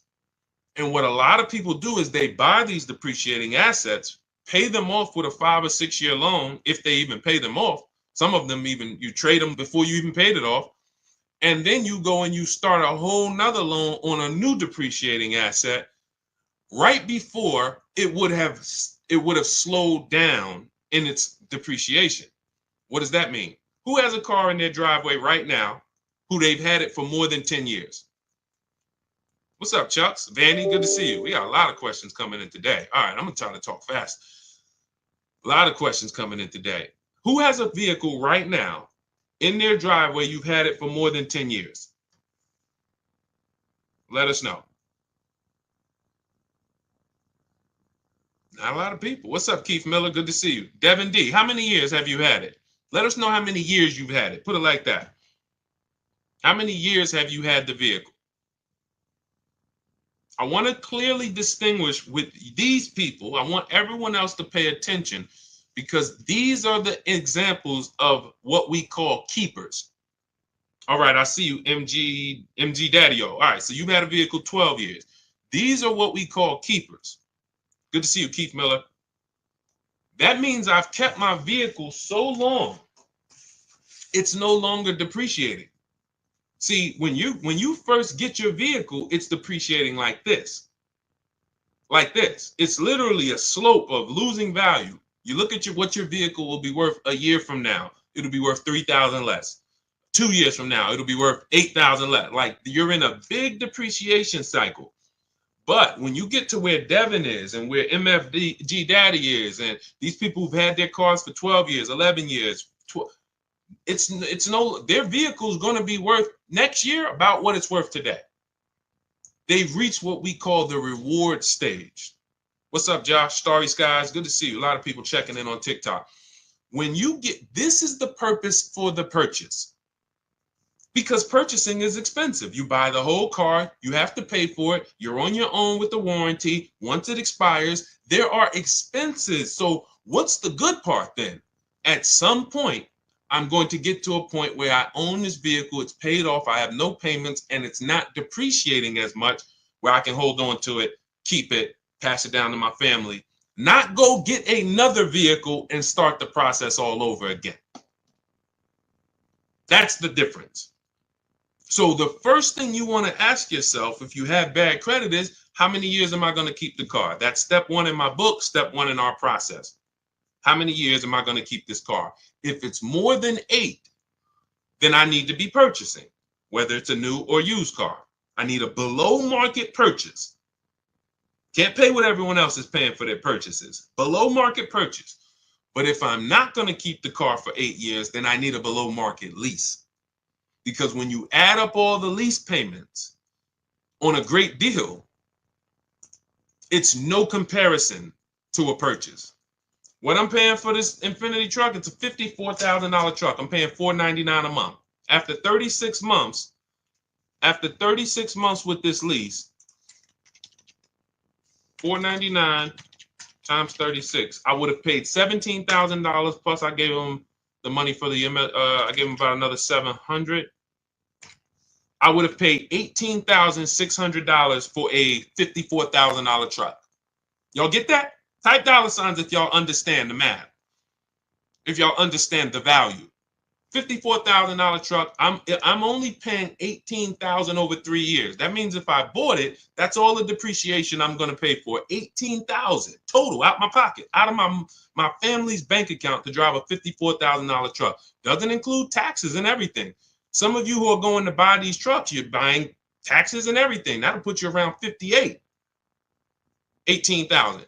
So when we say leasing, some of you heard me say you can't get a good deal if you purchase, but you should have leased. It's over. Deshaun, how many years are you? I'm only keeping this car 5 years, but I purchased it. Could I have gotten a good deal unless they gave it to you for half off? No. No. There's no way a below market lease is too many times better than a purchase for you to get a good deal on a purchase and win. So with bad credit, that's your question you're asking yourself first. Now, if you don't, you can't qualify for a lease. No problem. Now we're going to set ourselves up to get a lease, though. And in order to set myself up to get a lease, I'm going to get me an inexpensive car, smallest car I could get a loan on, drive that for 18 months, 2 years, establish a payment history, get my credit up to 680, 690, and then in 18 months, 2 years, I'm flipping into a lease. That's in my book. That is in our, when we have two processes. Everything I'm teaching you is, we have two different ways we teach people. Everything I'm teaching you is inside these processes. One is the do-it-yourself. Those of you who are like, Deshaun, you give me the step-by-steps, I'll knock it out. That's my digital book, Cars from Home, 7 Steps to Saving Time, Money, and Avoiding Dealerships. Those of you who are like, we have a done with you, where you're like, Deshaun, I'm more of a done with you person. I would like to ask you questions. I like to be able to, instead of reading, I like to watch a couple short videos to guide me to the process. See if you qualify for done with you. That's in our TikTok bio, Instagram bio, Facebook comments, and the YouTube comments. Either way, whether you're do it yourself or done with you, we want to make sure you have what you need. But that's the process. If I have bad credit right now and I'm like, I know I should be leasing, but I can't qualify for a lease, I'm going to get the least expensive car. I'm going to build my credit over 18 months and 2 years, and then I'm going to flip into a brand new lease. And that's my power play. I'll sacrifice for 2 years and then pull off in a brand new car versus what most people are going to do. Thank you, Devin D. Shout out to the people running the likes up on TikTok. Versus what most people are going to do, which is I don't qualify for a lease. Let me go and just buy a car, pay 20% interest, have a high payment, no warranty, low quality vehicle. And in 2 years, I'm not going to be any closer to leasing. In fact, I'm going to buy a car that's so expensive and going to have such high interest. When something goes wrong, I'm liable to miss a payment, be late on a payment, set myself back from even being able to lease in 2 years. That's why we operate with plans. Okay, let's go. A lot of questions coming in. Keep typing your questions. Equity Now, welcome. Good to see you, Taylor Gill. Good to see everybody checking in. Type your question. Instagram, y'all quiet. Except for my man MFG Daddy-O and Chief B, I don't see many people on Instagram talking. K&D Mad Love, Sharon Weens, I see you. Let's go. Facebook is quiet too, but that's okay. That's all right. Let's go. Can you purchase a vehicle from Carvana with low credit scores? Sure. You can purchase a vehicle from anywhere with low credit scores. It's not about that. Do you want a great deal or not? So if you say, all right, let me walk into Carvana, let me buy a car on Carvana. I got bad credit. Sure, you get a car. You can walk into any highway dealer and say, hey, I have bad credit. Can I get a car? They're going to do everything besides move heaven and earth to try to get you in a car. Is it a good deal? See, and what's unfortunately, this is one of the only bad credit is one of the only groups that you guys actually go and tell people you refer people to dealerships that financially abused you because you got a loan, because you got approved. Hey, go see Joe. Man, Joe got me in a car. All right, can I see the paperwork though? I'm glad you got the car. Don't get me wrong. You were in a tight situation, but can I look at it? Okay, wow. Okay. You got a 2019, okay, has 80,000 miles on it. Okay, you paid $29,000 for this vehicle. Okay, and you're paying, what's your interest rate? 22%? And what, and how long is the loan? Oh, 84 months. And you're telling people go see Joe? Joe's taking vacations on you. So anyone can put you in a car. But with bad credit, what you should be looking at is this. See, we bid everything out. How do we guarantee that we pay less? How do we have what we call here at Cars from Home price assurance? Which means when I walk out the dealership with my car, with my paperwork, I have the assurance of knowing that there's no way I could have paid less anywhere else. No one in my region, within 100, 200 miles of me, could have made me a better deal because I shopped that whole market. Competitive offers. That's how you get price assurance. It's the same way you do with Amazon. Same way you could buy something from, why can we buy something from Amazon and have total price assurance? Competitive. It's okay, I'm gonna scroll this, I'm gonna look at reviews. Okay, this is a similar product. Oh, this is the same product. Okay, competitive. So this is how we shop for everything except cars. So all we're doing here at Cars from Home is teaching you how to shop for cars the way you shop for everything else. So when we're looking and saying, all right, we have bad credit, we're bidding out three things, three parts of our transaction. Who we get our car from, you need to win a bid. That means if I'm looking for a blue or black Honda Accord, that means out of all the black and blue Honda Accord, you need to be the lowest one, best value. That is very different than my loan. My loan, I need to pay more because I'm a higher risk. The loan, I need to pay 20%, 18%, 22% because I'm a higher risk. Has nothing to do with the price of the car that I'm getting. That's the second thing we bid out, our loan. Now, when you, thank you, Devin D, appreciate you. Thank you, Simone, good to see you. When you don't bid out, with bad credit, you lose the ability to bid out your loan because there's not many people who are going to give you a loan. We have some resources. We use a company called LendBuzz. They help a lot of people. I don't have any affiliation with them. They've never paid me a dime. I've never personally worked with them, but in my research, says they'll approve a lot of people. So now you can't bid that out because there's not 10, 15 people bidding for your credit like us. When you have prime credit, you can bid out your loan to, 10, 15, 20 people. That's how we do it. We have a process called the bank bidding war, and it doesn't affect our credit score. It weighs on our credit. So anyway, it's not even, I want to stay focused. But when you go into a dealership and say, all right, give me the car and the loan, you've now said, I don't want to bid. I'm not going to bid anything out. I'm not going to bid anything out. I'm just going to go to who can get me a car and a loan at the same time. And that's what dealers love. 2 transactions in one. And some of you give them 3 transactions in one. You trade your car in, which is selling your car to them. I know that made you think, Deshaun, I thought it was like a trade. It was like, no, you're selling your car to them. Did you bid that out?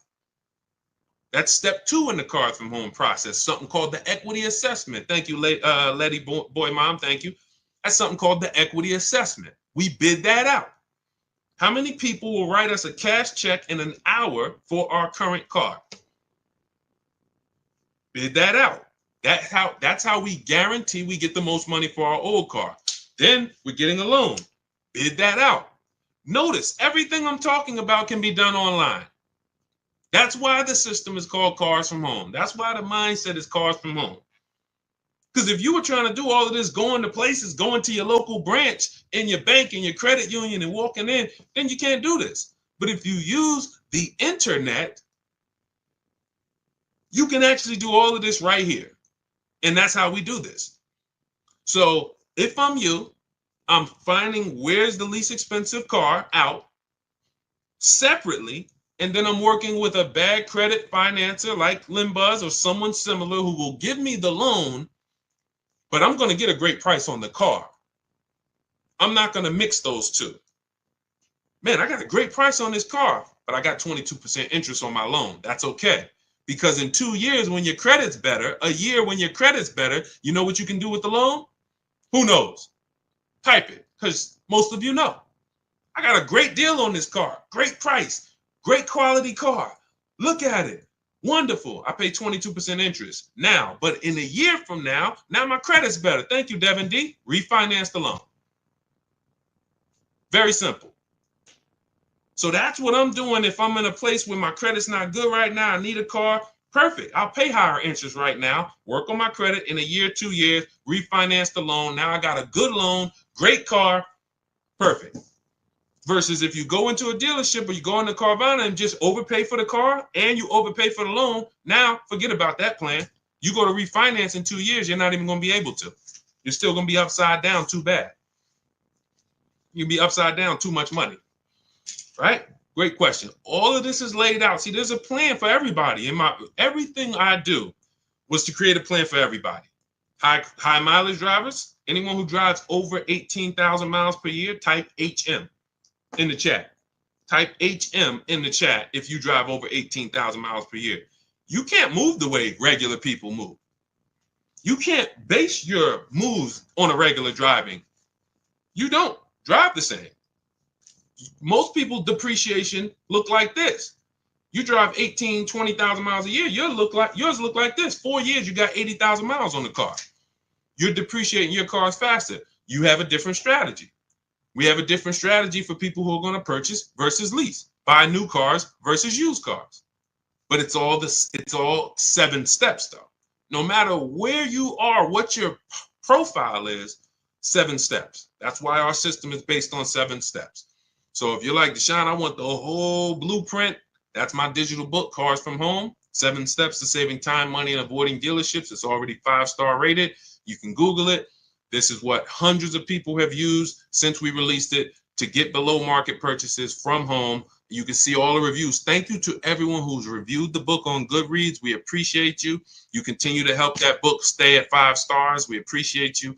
But you can get a copy. It's normally $97. Part of my welcome offer. You can get it for 75% off. It'll be $24, but it's only for 30 minutes. That's our welcome offer. You can go to my TikTok bio, Instagram bio, the YouTube comments, or the Facebook comments. Use that link. That's your do-it-yourself blueprint to below market leases, purchases, used cars, new cars, high mileage driving, bad credit strategies, all in there. Now, for those of you who want community, you see me sharing all of these people. You see me sharing Zafrina's deal. You see me sharing Kimberly's deal, Ken's deal. You see these people, Sheree's deal. Look, Sheree graduated again. She's gotten 4 cars. She joined us, our Done With You program, where we have, instead of reading, you're doing videos, short videos, 3 to 5 minutes, very bite-sized videos, like if we were having phone calls. She's gotten 4 cars since she's joined us back in, she joined 2021. She's one of the first people to join us. So this is her first, her 4th vehicle. You know, she got a 2025 CRV hybrid. And she talks about all the improvements we made when we created our calculator. She we didn't have this when she first started. So she's been able to see all the improvements and things that we've added in terms of, making our system even easier. But if you are like, hey, I'm a more done with you person, I like to, jump on coaching calls. We do 2 coaching calls a month. We have a private Facebook group where everybody comes in, and look, if the book doesn't come, sometimes people with the book try to get in the Facebook group. Sorry, guys. Listen, I got a ton of books here. All due respect, I dumped everything I've learned in 14 years in that book, but I can't call any of these authors. Like, I have questions. I read Tony Robbins' book, Money. It's one of my favorite books. I love to call him and say, hey, Tony, can you break this down to me? That's just not the way it goes. So we have two things, and they're both affordable, depending on what your learning style is. Do it yourself or Done With You. You can click the links in my TikTok bio or in the comments on Facebook or YouTube or my Instagram bio, and you can see if you qualify for the Done With You program or if you want to do it yourself. Either way. All right, let's go. We got more questions coming. Let's keep it moving. I see you still, Calvin. All right, hold on. We're coming. All right, I'm curious to know whether or not, if you have a family member that works with one of the major car companies, is that a best way to buy a car from the A to or B? Wait, I'm sorry. Is that a best way to buy a car from the A plan or B or the B or C plan? I wouldn't. It doesn't matter. Family members don't matter. You can only do what the dealer is willing to do. I mean this with all due respect. I've had car salesmen come on my streams. There's 2 types of car salesmen that come on my streams. People who they're not trained. They have no idea about the numbers I talk. I will watch car salesmen over and over buy cars, buy them, not lease them, trade them in 3-4 years, 2 years, lose a ton of money, just do it over again. I'm like, you don't even understand your own business. But it's not their fault because we're not trained. So I can't fault them. I really can't. I don't fault people. The people who understand what we talk about, quite honestly, they've been general managers, general sales managers, finance managers, or those are the people who are like, you'll see it on my videos. I was a finance manager for 20 years. This guy is legit. Because a salesman, when I went to work for Ray Katina, I went from working at Pontiac Buick GMC, where I had to run back and forth to the desk to get the prices, and then I got thrown into Yankee Stadium.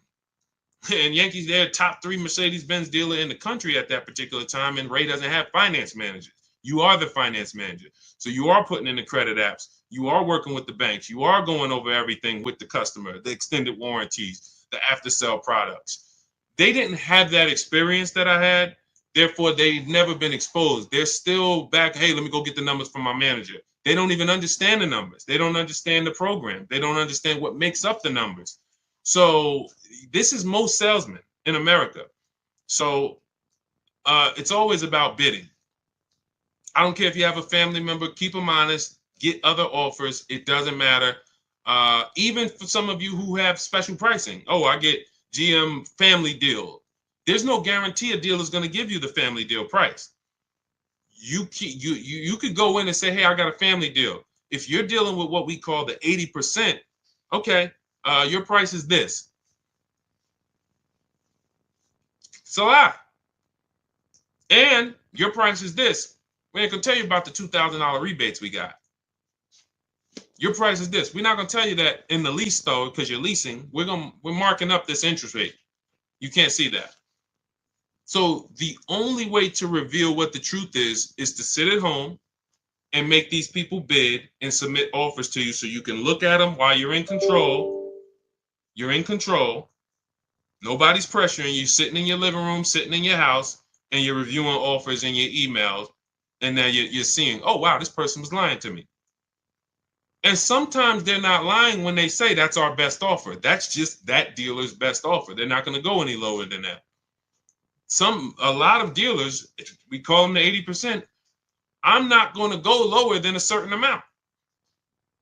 I make $5,000 minimum every car I sell. And if I can't sell it for $5,000, I'd rather sell it to someone else who will buy it.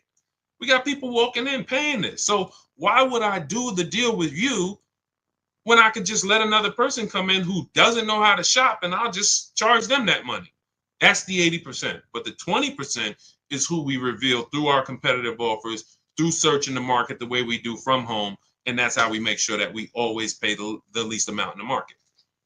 All competitive offers, peace of mind, easy, simple. It's a breeze. When you see the people who use our stuff, it's like it's a different world.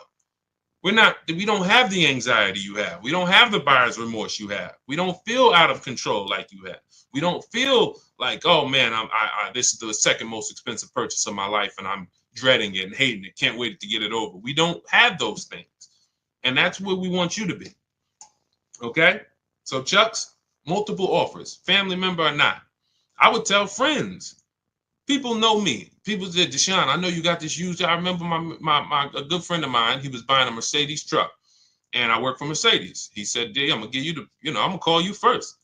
He said, but it's this other truck in PA. They're saying it's their last, it was whatever the year was. It's like the last 2019 or something at the time. And man, he said, they're taking off like 18 grand for me. And I had another truck up here, but my dealer wasn't taking off 18 grand. I said, you need to get that truck. I'm not going to tell him, hey, come on in here, man, pay me more because I'm your friend. No, you're doing what I would do. Yeah, I got a friend that works for the brand, but I'm also shopping the market. And if my friend can make me the best offer, great. If not, no harm, no foul. I'll see you in a couple years for the next deal. But we don't have friends. You got to earn it. You got to win the bid.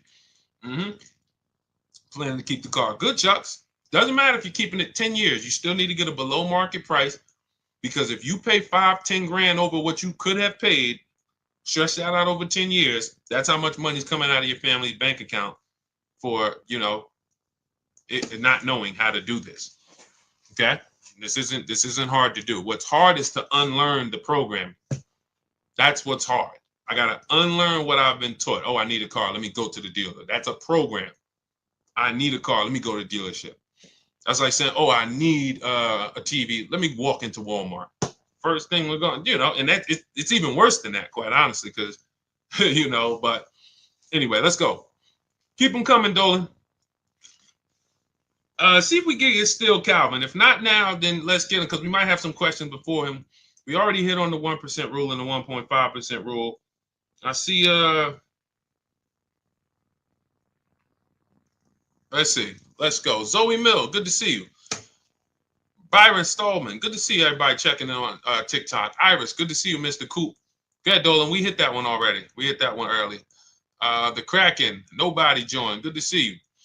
All right, if I owe 18,000, but my trading value is only 6K. See, now there's a curse word in this. What's the curse word that he just used? See, there's a curse word here. There's a couple curse words we don't use here, okay? Who knows what the curse word is that was just used?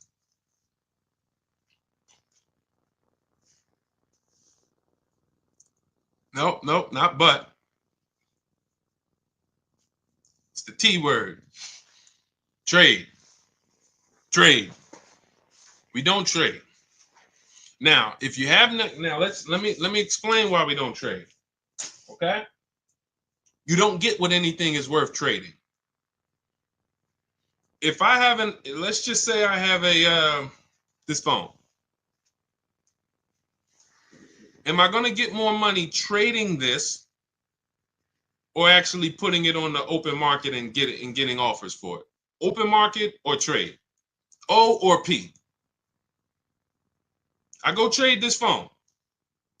Do I get more money on the open market or on trade?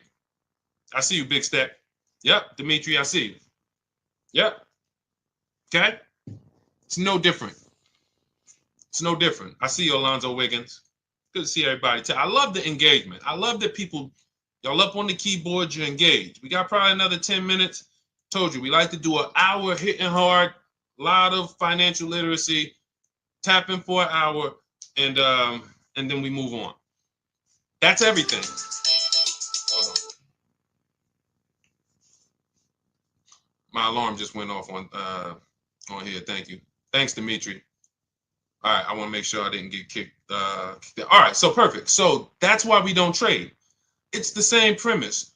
You have buyers who want to pay money for your car. Carvana, Driveway. Kelly, this is step 2 in our process. First thing we do is answer the first question. Most important question is what we call it. How many years are you going to keep the car? If it's more than 8, we're purchasing. We're shopping for a below market purchase. If it's less than 8, we're shopping for a below market lease. Then we move to step 2 in the process, which is what we call the equity assessment. This is where we look at the car that we have that we are replacing, and we determine our equity position in the vehicle. How do we do that? We call our bank if there's a loan on it. We get our payoff. That's what you do. All of you who are like, Deshaun, I'm going to be shopping soon, or I'm shopping now. I thought I was going to wait to tell a deal about this later. No, we don't do this later. Because when you do this later, you're setting yourself up to trade. You're setting yourself up to get lowball offers on your trade and lose probably $2,000, $3,000 from what you could have gotten. We handle the equity assessment early, step 2. So we call our bank, get your payoff, find out what it's worth. Then we're going to go to these 6 buyers, 6 cash buyers, 6. Carvana, Kelly's Blue Book instant cash offer. Not kellysbluebook.com. Instant cash offer. AutoNation, they're going to give you an offer. Car Gurus, they're going to patch you in with a dealer to get an offer. CarMax and Driveway. 6 offers. 6. You know now what the true market value is when you actually let 6 people who buy cars every day, who compete against each other, make you a cash offer. Comes right to your email. Okay, boom. I see the highest offers from Driveway. Now we look at what is our equity position. Do we have equity? Is the offer more than we owe? Perfect. If the offer is not more than we owe, now we have negative equity on a purchase, not a lease. There's a different equity assessment for a lease. God, there's so much we could go into. These are for different people, though. See, that's the thing. That's why the system's not overwhelming, because some of you are like, Deshaun, I got a lease. I didn't even know I could do an equity assessment and see if I can make some money on it. Yes, you can. But it's a different equity assessment process. So now you look and say, all right, it looks like based on what you're saying and your trading value is only 6, it looks like you're going to have some negative equity no matter what. But you need to get the offers to find out what the true value is, because maybe you're being lowballed. Maybe you're being lowballed and they're saying, oh, your car's only worth 6.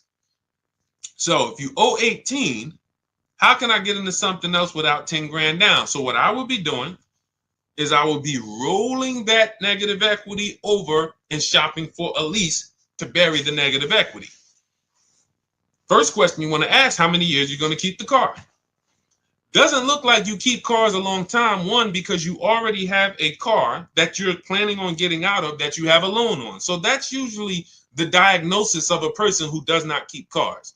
It's not like you're saying, Deshaun, I have a car, it's paid off, I want to get out of it. You're saying, Deshaun, I have a car, has a loan on it, I still owe a ton of money and I want to get out of it. That's typically a prescription for the people who should be leasing. If every single transaction you do, you always have negative equity, that's a prescription for a person who should be leasing. If I was, that's financial cancer, okay? Because every single time you buy and replace these cars, not only are you not driving the vehicles you could be driving for the money you're paying, if I looked at what your payment is and showed you some of the people throughout that listen to us, 585, $50,000 vehicle she's driving. My dad just got a Hyundai Palisade, new Palisade, $49,000 truck. He's paying $499 and he $475. He put $3,000 down, but with no money down, he was at like $575. Beautiful deal. Beautiful deal. $575, $50,000 vehicle, no money down. So when we look and say, all right, wait, I'm paying $5, but I'm driving this. Now we start to see. So not only are you not driving what you could be driving, you're also overpaying for it, and now you're underwater. So the prescription is, I will be telling you, you're losing a ton of money. Here's your prescription. Learn to get a below market lease. That'll solve these problems. Get a below market lease. Stop buying these cars. That would be your prescription as a financial doctor. So now what you should be doing is moving that to a below market lease that you can, and preferably you can find one of these electric vehicles that you can lease for, shop the offers and get, some people are, my goodness. There's one deal I haven't even brought it in yet, but I gotta find it. It's in our group. This guy got so much money off this car. It's like over 50 grand. His payment was in the threes. In the threes. I couldn't believe it. But you had all the money the dealer took off that won the bid. This is what he didn't just walk in. He stayed at home, got his bids, and the dealer that won the bid took off all this money plus the rebates. And it was like, whoa, $3-something a month for a $50-something thousand car? This is crazy. So that would be a perfect time to roll that negative equity over, throw it on top. Now your payment's going to be probably 5, 6, whatever, but you're driving something that is worth that money versus what you're driving now. So these electric, some of you who are buried in these vehicles you're in, you do this equity assessment, you're going to find out, West 156, welcome. I see you. Welcome to the community. New follow. I see you. And shout out to the people who liking. I'm not missing y'all. I'm going to take some time at the end and shout out to people who've been liking the broadcast. I see y'all. I see you, Anthony Padilla. I see you, Kyle Woods, Melissa. I see you. Anyway, so that's what I would be doing. I would literally be shopping for an electric vehicle to moving my negative equity over to that, getting a big discount, low price. Once I find my best offer, I'm moving that negative equity over, and then I'm going to drive that for 3 years, and that's going to be it. And God forbid the vehicle gets totaled, you're okay, it's over. God forbid. So that's the risk that, oh, wow, I'm driving this car. God forbid I have an accident. If it's totaled, I'm out of it. Because leases, when we shop for leases, we always have gap insurance. Most leases include gap insurance, but we have a template that when we get our offers, we always tell them include gap insurance. So anyway, that's the plan that I will be rolling out. That's a great plan for all of you who are buried 10, 15, 20 grand in your vehicles. That's a great plan. Woo! Okay, now everything that I'm teaching is out of my digital book. There's nothing we've talked about in this broadcast that is not in Cars from Home, 7 Steps to Saving Time, Money, and Avoiding Dealerships. So you can get the entire blueprint. That's below market leases, purchases, negative equity, bad credits in there, high mileage driving strategies in there. 7 steps. No matter who you are, the plan is 7 steps. So you can get a copy. It's normally $97. It's 5-star rated. You can Google it. You can see on Goodreads. Thank you to everyone who's reviewed the book, rated it. But you can get a copy for 75% off as part of our welcome offer. It's only for 30 minutes. You'll get it for $24 if you get to my TikTok bio, Instagram bio, the YouTube comments, or the Facebook comments. Click that link. That'll activate your 75% off. That is the ultimate do-it-yourself blueprint. Everything's in there, 7 steps. Now, for those of you who want to be a part of the community, you have a different learning style. You prefer, Deshaun, instead of reading, break this down into short videos, 3 to 5 minute videos with action steps. That's our done with you. And you have our, this includes our private Facebook group where you can ask questions, not just from me, but to 1,600 people that came before you in the last 3 years. Who, you see Sheree earlier has gotten 4 cars using this system, 2 used cars, 2 leases. So we have a community of people who have learned and mastered the Cars from Home system, and you will too. And then we do coaching calls twice a month. So if you have questions, you could jump on with me personally. So those of you who want to see if you qualify for that, click those same links in my TikTok bio, Instagram bio, Facebook comments, or YouTube comments, but you're going to click shop with you, see if you qualify for that. Okay, but either way, get in where you fit in. All right. Ooh, we got a lot more left over. Man, I see we never can get to all the questions. I see we're right around the hour mark. You know what? Let's wrap there. We did a lot. This was good. A lot of questions, a lot of engagements. I see you, Chuck. I see you, Sarah Wells, Big D12, D122, Donald Howell. Do you have still Calvin, my man on Instagram? I wanted to just hit you. He said, do you have anything for people who already bought a car and want to refinance? I mean, you can do this online.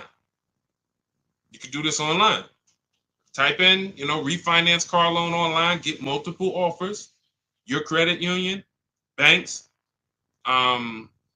It's not even just a matter about waiting for your credit to improve. Sometimes you didn't get the best offer you could have gotten when you got the car.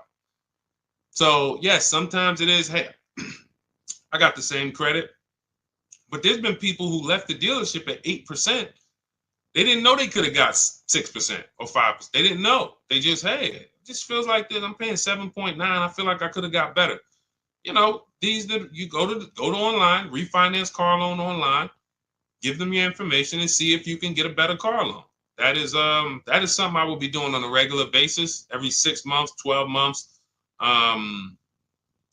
Ultimately, you want to do this with people with a soft pull.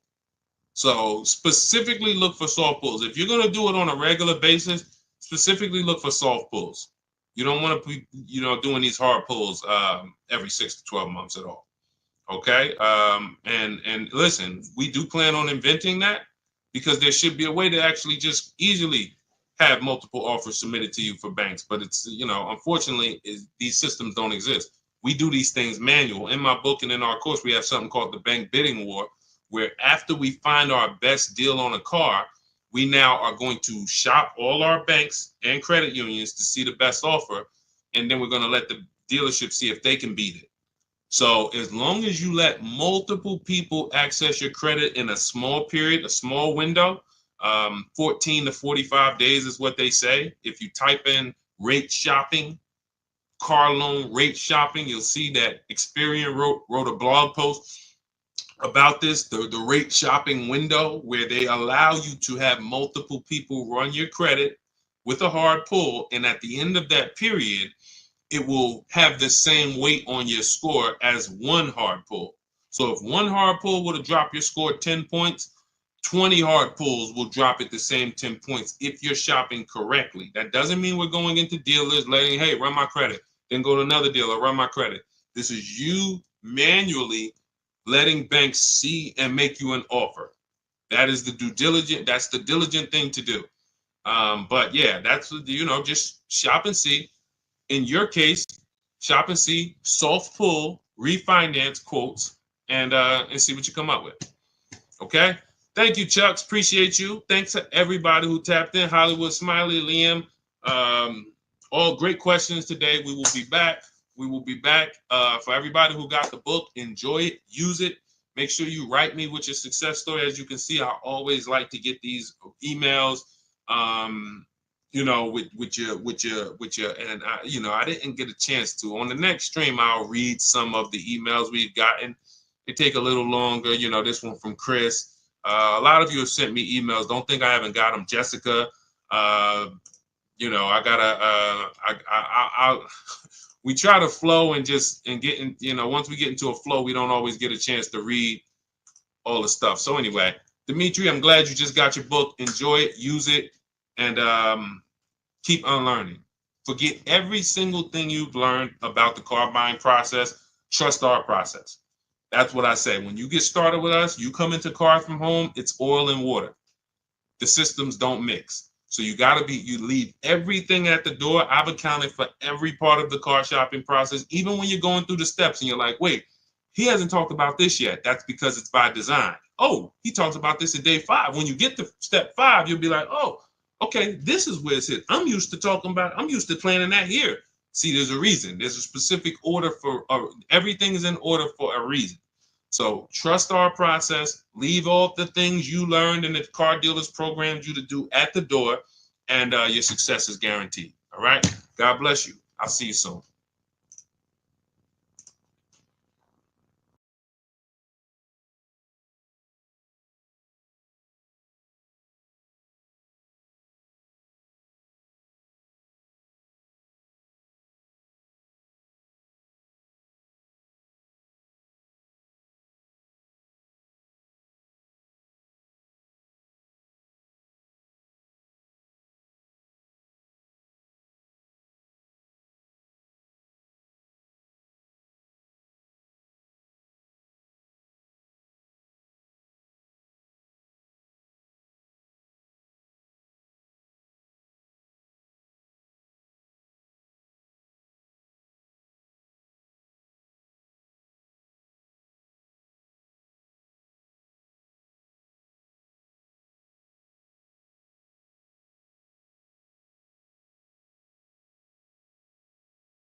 Fast. Welcome to Car Shopping Questions and Answers. If you've never been on a stream with me before, my name is Deshaun. I'm publicly known as Deshaun, the Auto Advisor.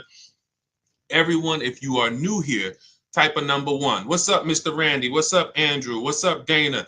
Anyone who is brand new here, you've never been on a car shopping stream with us before, you're not quite familiar. You might be familiar with what we do. Type a 1 in the chat. I want to give you guys a welcome. All the new people. What's up, D? What's up, D? Miss BNN. What's going on, RCH? What's going on, Sweet Rescuer? Let me jump on Instagram. We are live on Instagram, YouTube, TikTok, and Facebook. Let me jump over to Instagram so I can make sure that I am seeing my people over here. What's up, Miss BNN? Welcome, new people. MDC, I see you. GTO. Is that the GTO Pontiac? Are you a car guy? Let me know. What you got GTO in your name?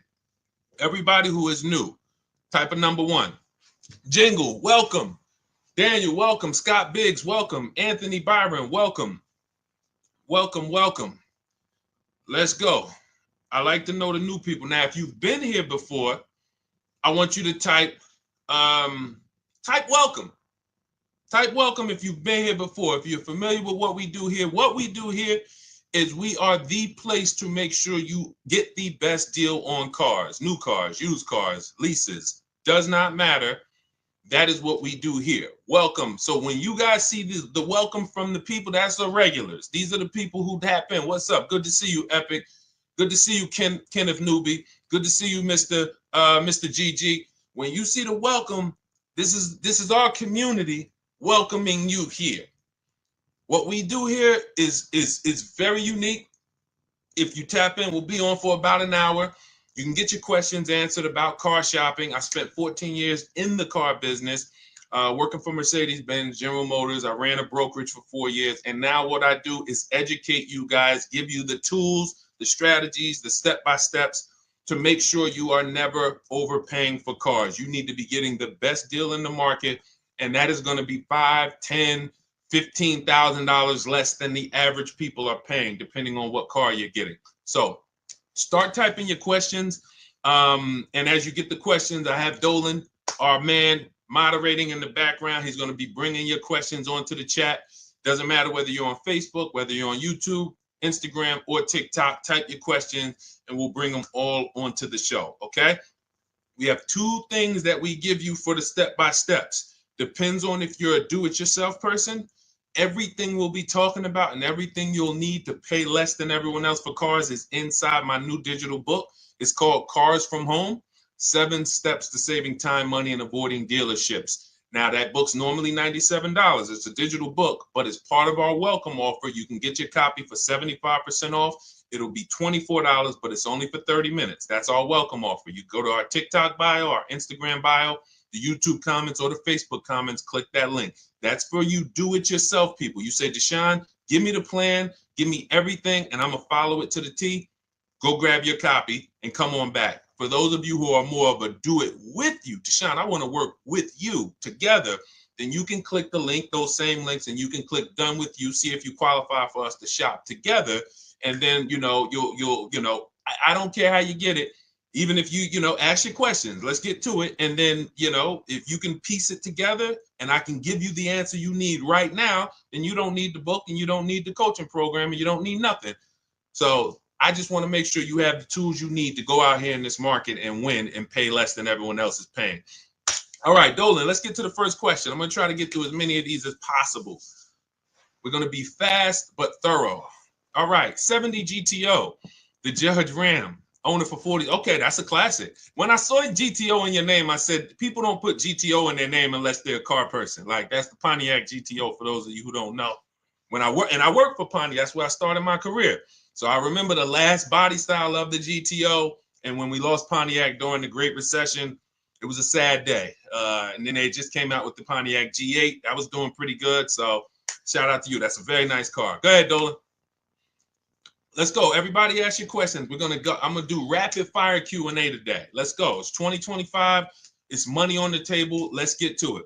Why is it so hard to get a dealership to give you a cash discount? You're talking to the wrong dealerships. You got to understand something. 8 out of 10 dealerships are going to lie to you. If you accept that, that'll give you what you need to move accordingly. If you are shopping for a Nissan, for example, 10 Nissan dealers in your area, let's say within 45 miles of you or 45 minutes of you, 8 of them on average are going to lie. They're going to make it difficult. They're going to try to tell you can't buy online. That's what they're there to do. But if you get 5 offers, which is what we always recommend, you will find the honest dealers. You will find the dealers who want to beat their competition, and that is what it takes. That's why we do this from home. Now, you can call around if you want to call, ask for sales managers and try to get those offers manually, do it. We have an entire system. When we do it, it's email. New cars and used cars, all we do is email back and forth. We talk to multiple dealers, and then we get to the honest dealers. But you must understand, never make a decision on a car based on what one dealer tells you. That's what people tend to do. Oh, I went in Nissan, they're expensive. No, Nissan of Bay Ridge is expensive. Nissan of Fort Lee is expensive. But when you get out there and you start to see the entire market, which is why we do this from home. That's why our entire system is called Cars from Home. You start to understand, oh, it's not that all Nissan dealers are lying to me. It's just these guys are lying. And that's what you need to empower yourself and to guarantee that you've paid less than everyone else. Okay? Go ahead. You're working with the wrong dealerships. Numbers. This is a numbers game. Go ahead, Dolan. Next question. Should I get maintenance included in my lease deal or pay as you go? This is a great question. This depends. He asks, should I get maintenance in my lease deal or pay as I go? This depends on the cost. Is there a savings? For example, when I worked for Mercedes, we had maintenance on a Mercedes was literally over a course of a 3-year lease. If you did it with the dealership, it could cost you $1,100 to $1,300. Now, the prepaid maintenance program was an $800 offer at the time. And so there was a savings there of, call it 20, 25, 30%. Now, for those of you who are leasing, this is very important to realize that when you put the maintenance program into the lease, it would residualize. That just means that you're not paying for the whole thing. So you added the maintenance program to your, it might have only cost you $15 or $18 more per month. And it came out to be like, whatever, $600. But the question between, and this is the same thing with extended warranties. Who wants to know about extended warranties? Deshaun, should we get extended warranties? Type of one if that's been a question in your mind. This is the same principles. How expensive is it if I pay out of pocket? What's my risk? Because these are nothing more than insurance policies. All right. So we got to realize I need to make the money back that I spent on the plan. If it's going to cost me the same amount, then there's no point in me not paying out of pocket. If I'm going to pay $1,500, then I'd rather pay it out of pocket. It needs to be a savings. And most times with the, if you add up what the oil changes and the tire rotations would be, and then you look at, all right, how much you're charging me for the maintenance, that'll easily help you make a decision. It needs to be at least a saving, a 30% savings to make it, to make it worth it to lay out the money. Okay. I hope that answered your question. Go ahead, Dolan.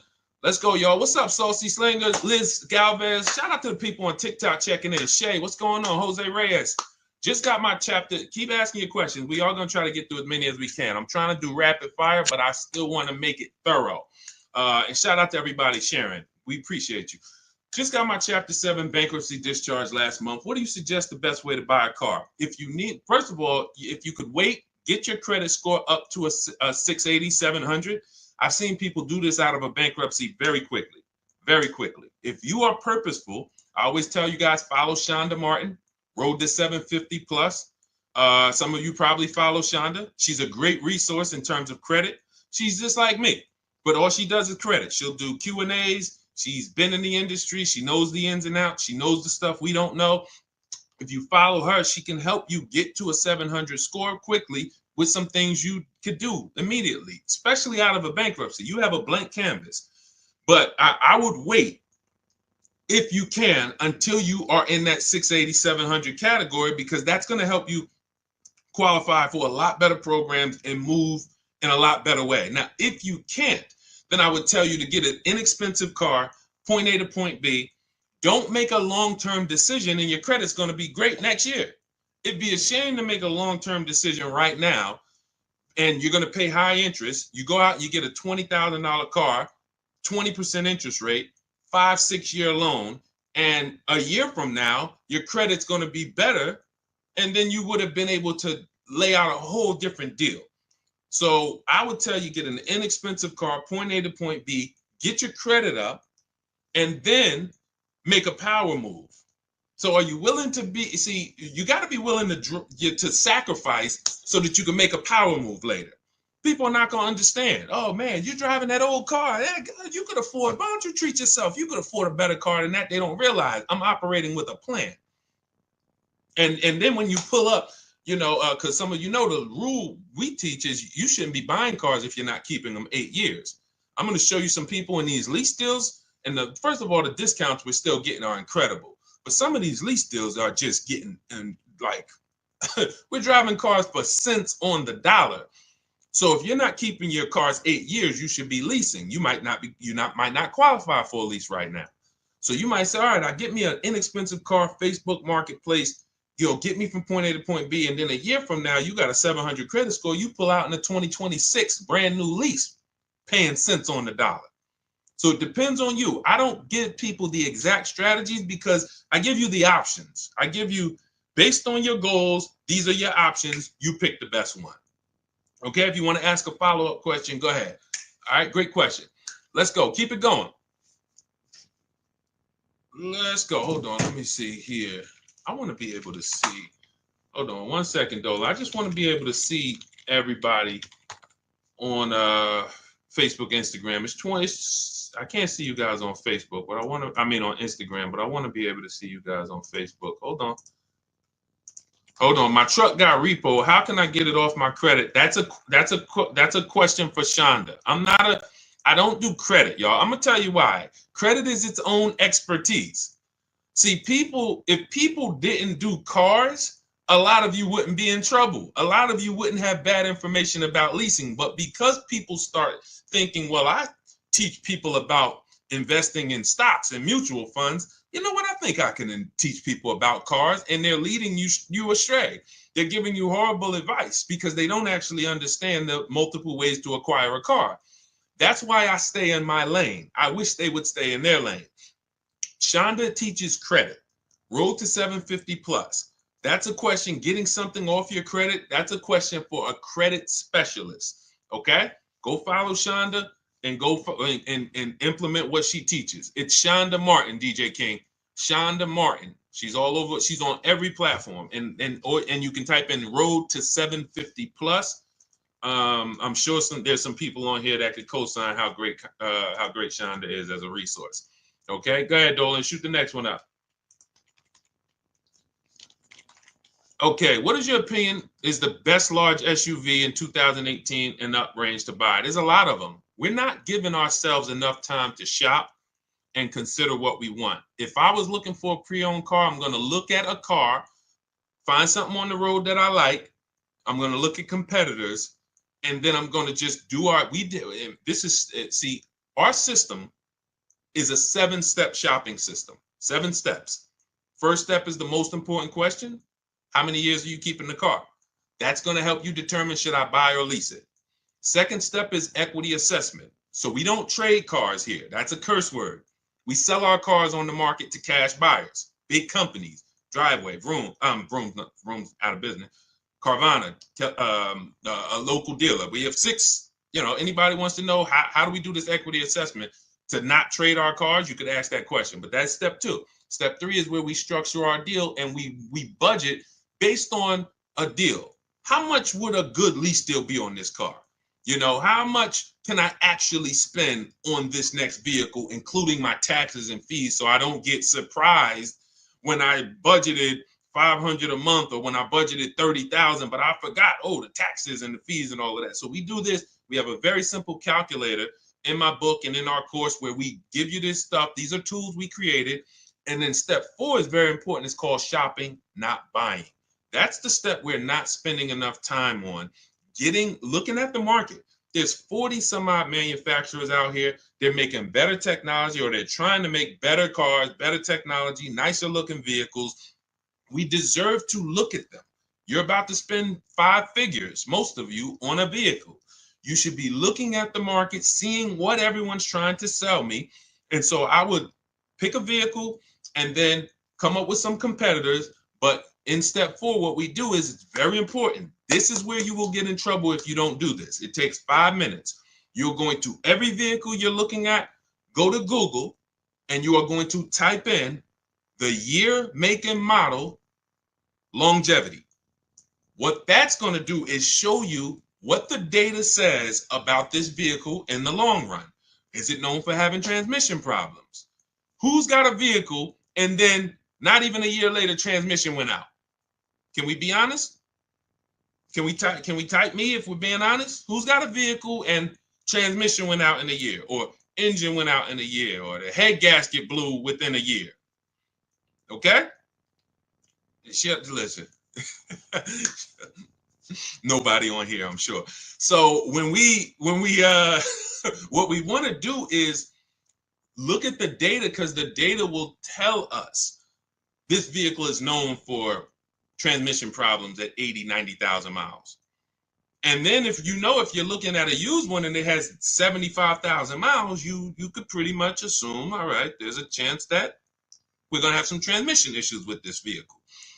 We need to look at the data. That's going to, thank you, OW. They see, I appreciate it. It's always one. He said, listen, I'm going to be honest. Nobody else is going to say, I had a problem, Deshaun. I bought a car and the transmission went out on me.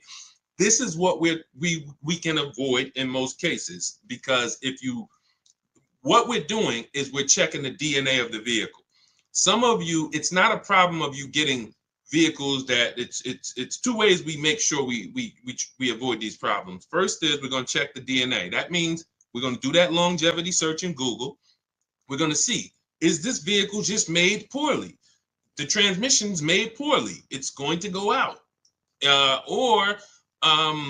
We need to make sure the second way we avoid it is to do our quality checks. This is very important. Those of you who are buying a used car, type the letter U.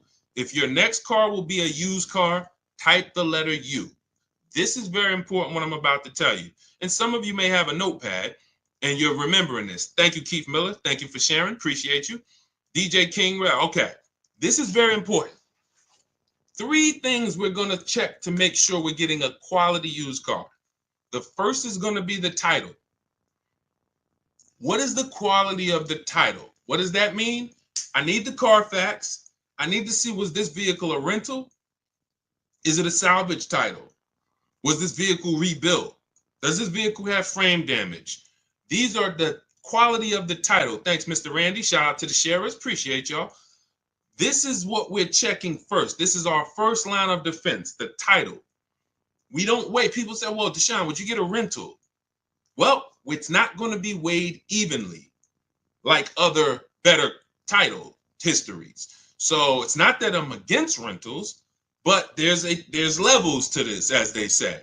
So first thing is the title. Now, once you're looking at the vehicle and you're like, okay, good title, now we have to move to service. This is going to help you eliminate most vehicles because most vehicles do not have the service records to indicate to you, this is something I want to put my money in. When you look at a vehicle, you should see service, service, service, maintenance, maintenance, maintenance. If you don't see that, do not buy that vehicle. I can't tell you what to do because you're an adult. We never buy those vehicles. I'm talking to you about the Cars from Home system. These are boundaries we operate in to make sure we're not getting in trouble. Service records are the biggest indicator of how well the vehicle was taken care of. Everybody's following this, type dollar signs. If you're following this, type dollar signs. And then I'm going to go into the last step. 3 lines of defense. First is the title history. Second is the service records. Third, before I move on, type dollar signs. Let me know we're following this. Okay, Mr. Randy, I see you. DJ Ken, I see you. 1% money, I see you. Okay. Third thing is the accident history. 3 things. Now, all accidents aren't created equal. You might see some vehicles that have minor accidents. You'll see some vehicles that say vehicle was drivable. When you see vehicle was drivable, that means that it, could have been a fender bender in a shopping parking lot. Police was called. Good to see you, Daricus, my man. Good to see you always. When you see that, that could have been, that means that there was a collision, but the vehicle drove away from the scene. So that might be a deal breaker for some of you. That could be a deal breaker for me. It depends. But we need to weigh it evenly. That's different than vehicle towed. When you see vehicle towed, that means not only was there an accident, that vehicle was towed away after the accident. Airbags deployed, that's usually going to lead to a total loss, but these are things that you want to look at. So quality of the title first, service record second, accident history third. That's how we are avoiding problem vehicles. And you do that in combination with the Google search that I told you to do, where we're typing in the year, make, and model of every vehicle. If I'm looking at a 2017 Kia Optima, I'm typing in 2017 Kia Optima longevity. And here's the second search, 2017 Kia Optima reliability. Because reliability is going to tell us what the data says the first 3 years. What are owners saying about the vehicle the first 3 years? And you just skim those pages, skim those articles, look for any red flags, look for any, hey, this vehicle is rated lower than average reliability. This vehicle is rated, to have electric problems. These are the things that help us avoid what I used to see all when I was at Mercedes. We had a Range Rover dealer we had a Range Rover dealer next door. And people was, getting these brand new Range Rovers, and every 90 days, 4 months, they were in the shop. Every 90 days. And if they just did these simple things, these things take 5-10 minutes to do, they would have known, okay, I'm not getting this Range Rover. The data does. But you know who they were asking? Their neighbors. Hey, how you like that Range Rover, Mark? Oh, man, I love it. You should go get one. That's what they're asking.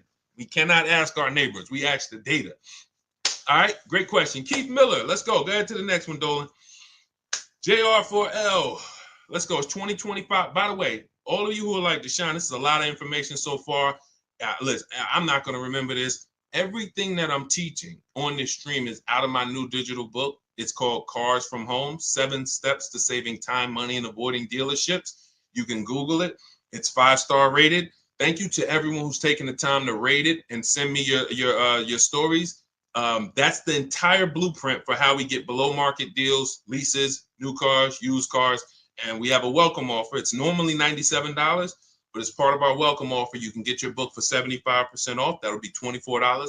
Head to my TikTok bio, our Instagram bio, the YouTube comments, or the Facebook comments, but it's only for 30 minutes. Once it's 30 minutes expires, it's the normal price, and it's worth every penny. That book will save you more. Listen, let me just show you, give you an idea of the deals. When you look at a person who say they're getting deals, look, this is Jen. Now, some of you remember Jen because I've talked about Jen before, but the difference is this is her second deal. So once you learn this system of how to shop from home and be empowered, it just gets easier and easier and easier. So this is Jen's second deal. Look, she said, I graduated again. This time she got a used vehicle, 2021 Kia Forte. Original MSRP was $24,485. She got it for $17 out the door. So she probably ended up paying like $15 for it because $17 was out the door with taxes and everything. She's grateful for this program. Helped me navigate another deal. Start to finish on this deal was 3 days. Thank you, Jen. This is the empowerment I want for you. The confidence. I don't care if you're a woman, you're a single mom, you're an introvert, you're a grandmother. If you can use a computer, you can do the Cars from Home system, and you can come out of this programming that they have everybody doing with oh, I need a car. Let me just go right into the dealership, into the den of lions, and try to negotiate a deal. That's just not, you're not going to get a below market deal that way, and you're not going to have an empowered process. What do I mean by that? A guarantee that you got the best deal in the market. So that's what Cars from Home will teach you. For those of you who are like Deshaun, I'm more of a do it with you. The way we could do this together. That's our Cars from Home Done With You program. You can click the link in our bios and in the comments, see if you qualify for that. If you do, then I love to shop with you. We can do this together. We have, when you see people who are posting these pictures and everything, they're in our groups. And, we do coaching calls twice a month. But again, get in where you fit in. Let's keep the questions going. Go ahead, Dolan, shoot that next one up.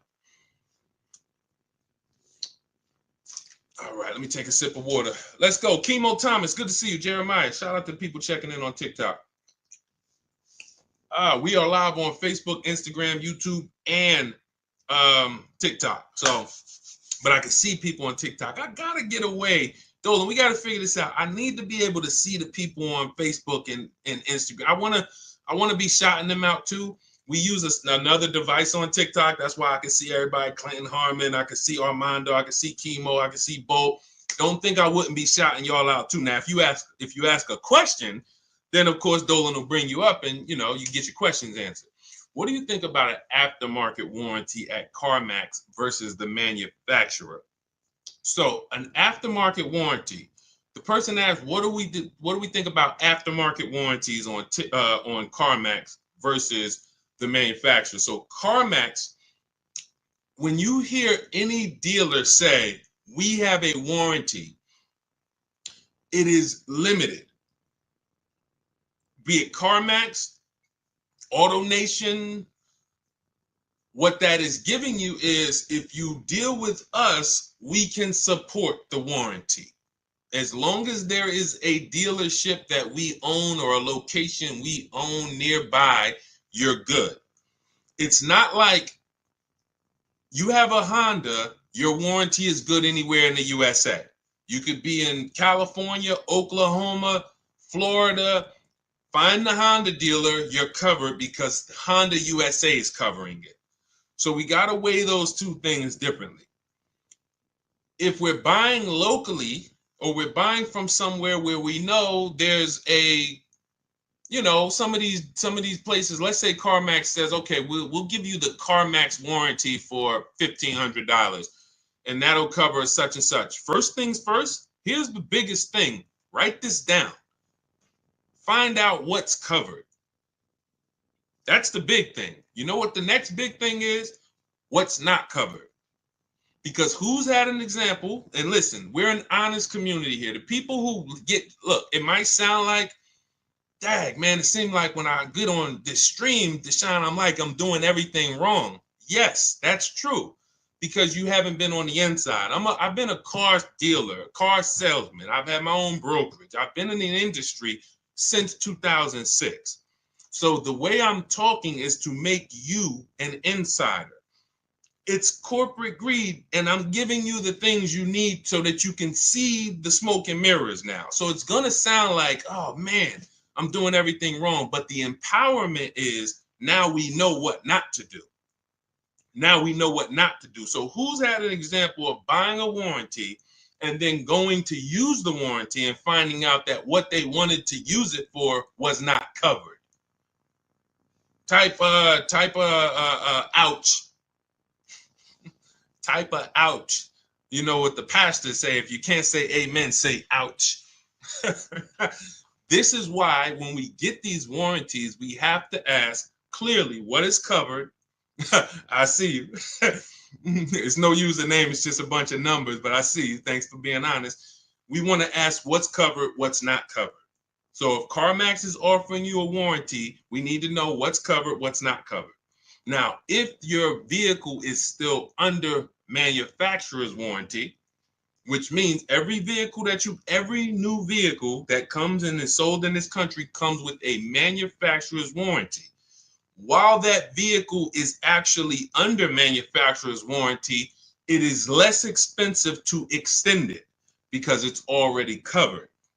Once the manufacturer warranty runs out, it now gets more expensive. So if that vehicle still has a manufacturer's warranty, you could call a local dealership and find out how much would it cost to add the warranty. And then you could compare that to the CarMax price, and you can compare that to what's covered. But I would be very leery to get a warranty unless you know for a fact that you're going to use it, which means, pay attention, it's very important. Vehicles that have a high likelihood of things going wrong or breaking, and then they're expensive to fix, these are the vehicles you really want warranties on. You don't, listen, Hondas, Toyotas historically have been inexpensive to fix, but even now they're getting more computerized. You want to make sure that the cost of the warranty is going to be something that you get money out of. I'm not going to pay $3,000 for a warranty when, let's say, if two things break on the car, it might only cost me $2,000. Now I done lost. You have to, when you get a warranty, it's like, I know that if one thing breaks on this car, that could cover the whole warranty. These are Mercedes. These are your BMWs. These are Cadillac. Vehicles that have the parts are expensive, the labor is expensive. These are vehicles that you really don't want to be without a warranty. You want to buy as much warranty as you can. Okay, I have a guide on how I teach you this in the book. This is in step 6 when we get to paperwork and protection, because it's a shame to get a great deal and then turn around and you didn't cover it the right way and then you're exposed. Okay, so, but that's how I would weigh it out. Go ahead, great question. Keep it going, Dolan. Shoot the next one up. We are live on Instagram, YouTube, TikTok, and Facebook.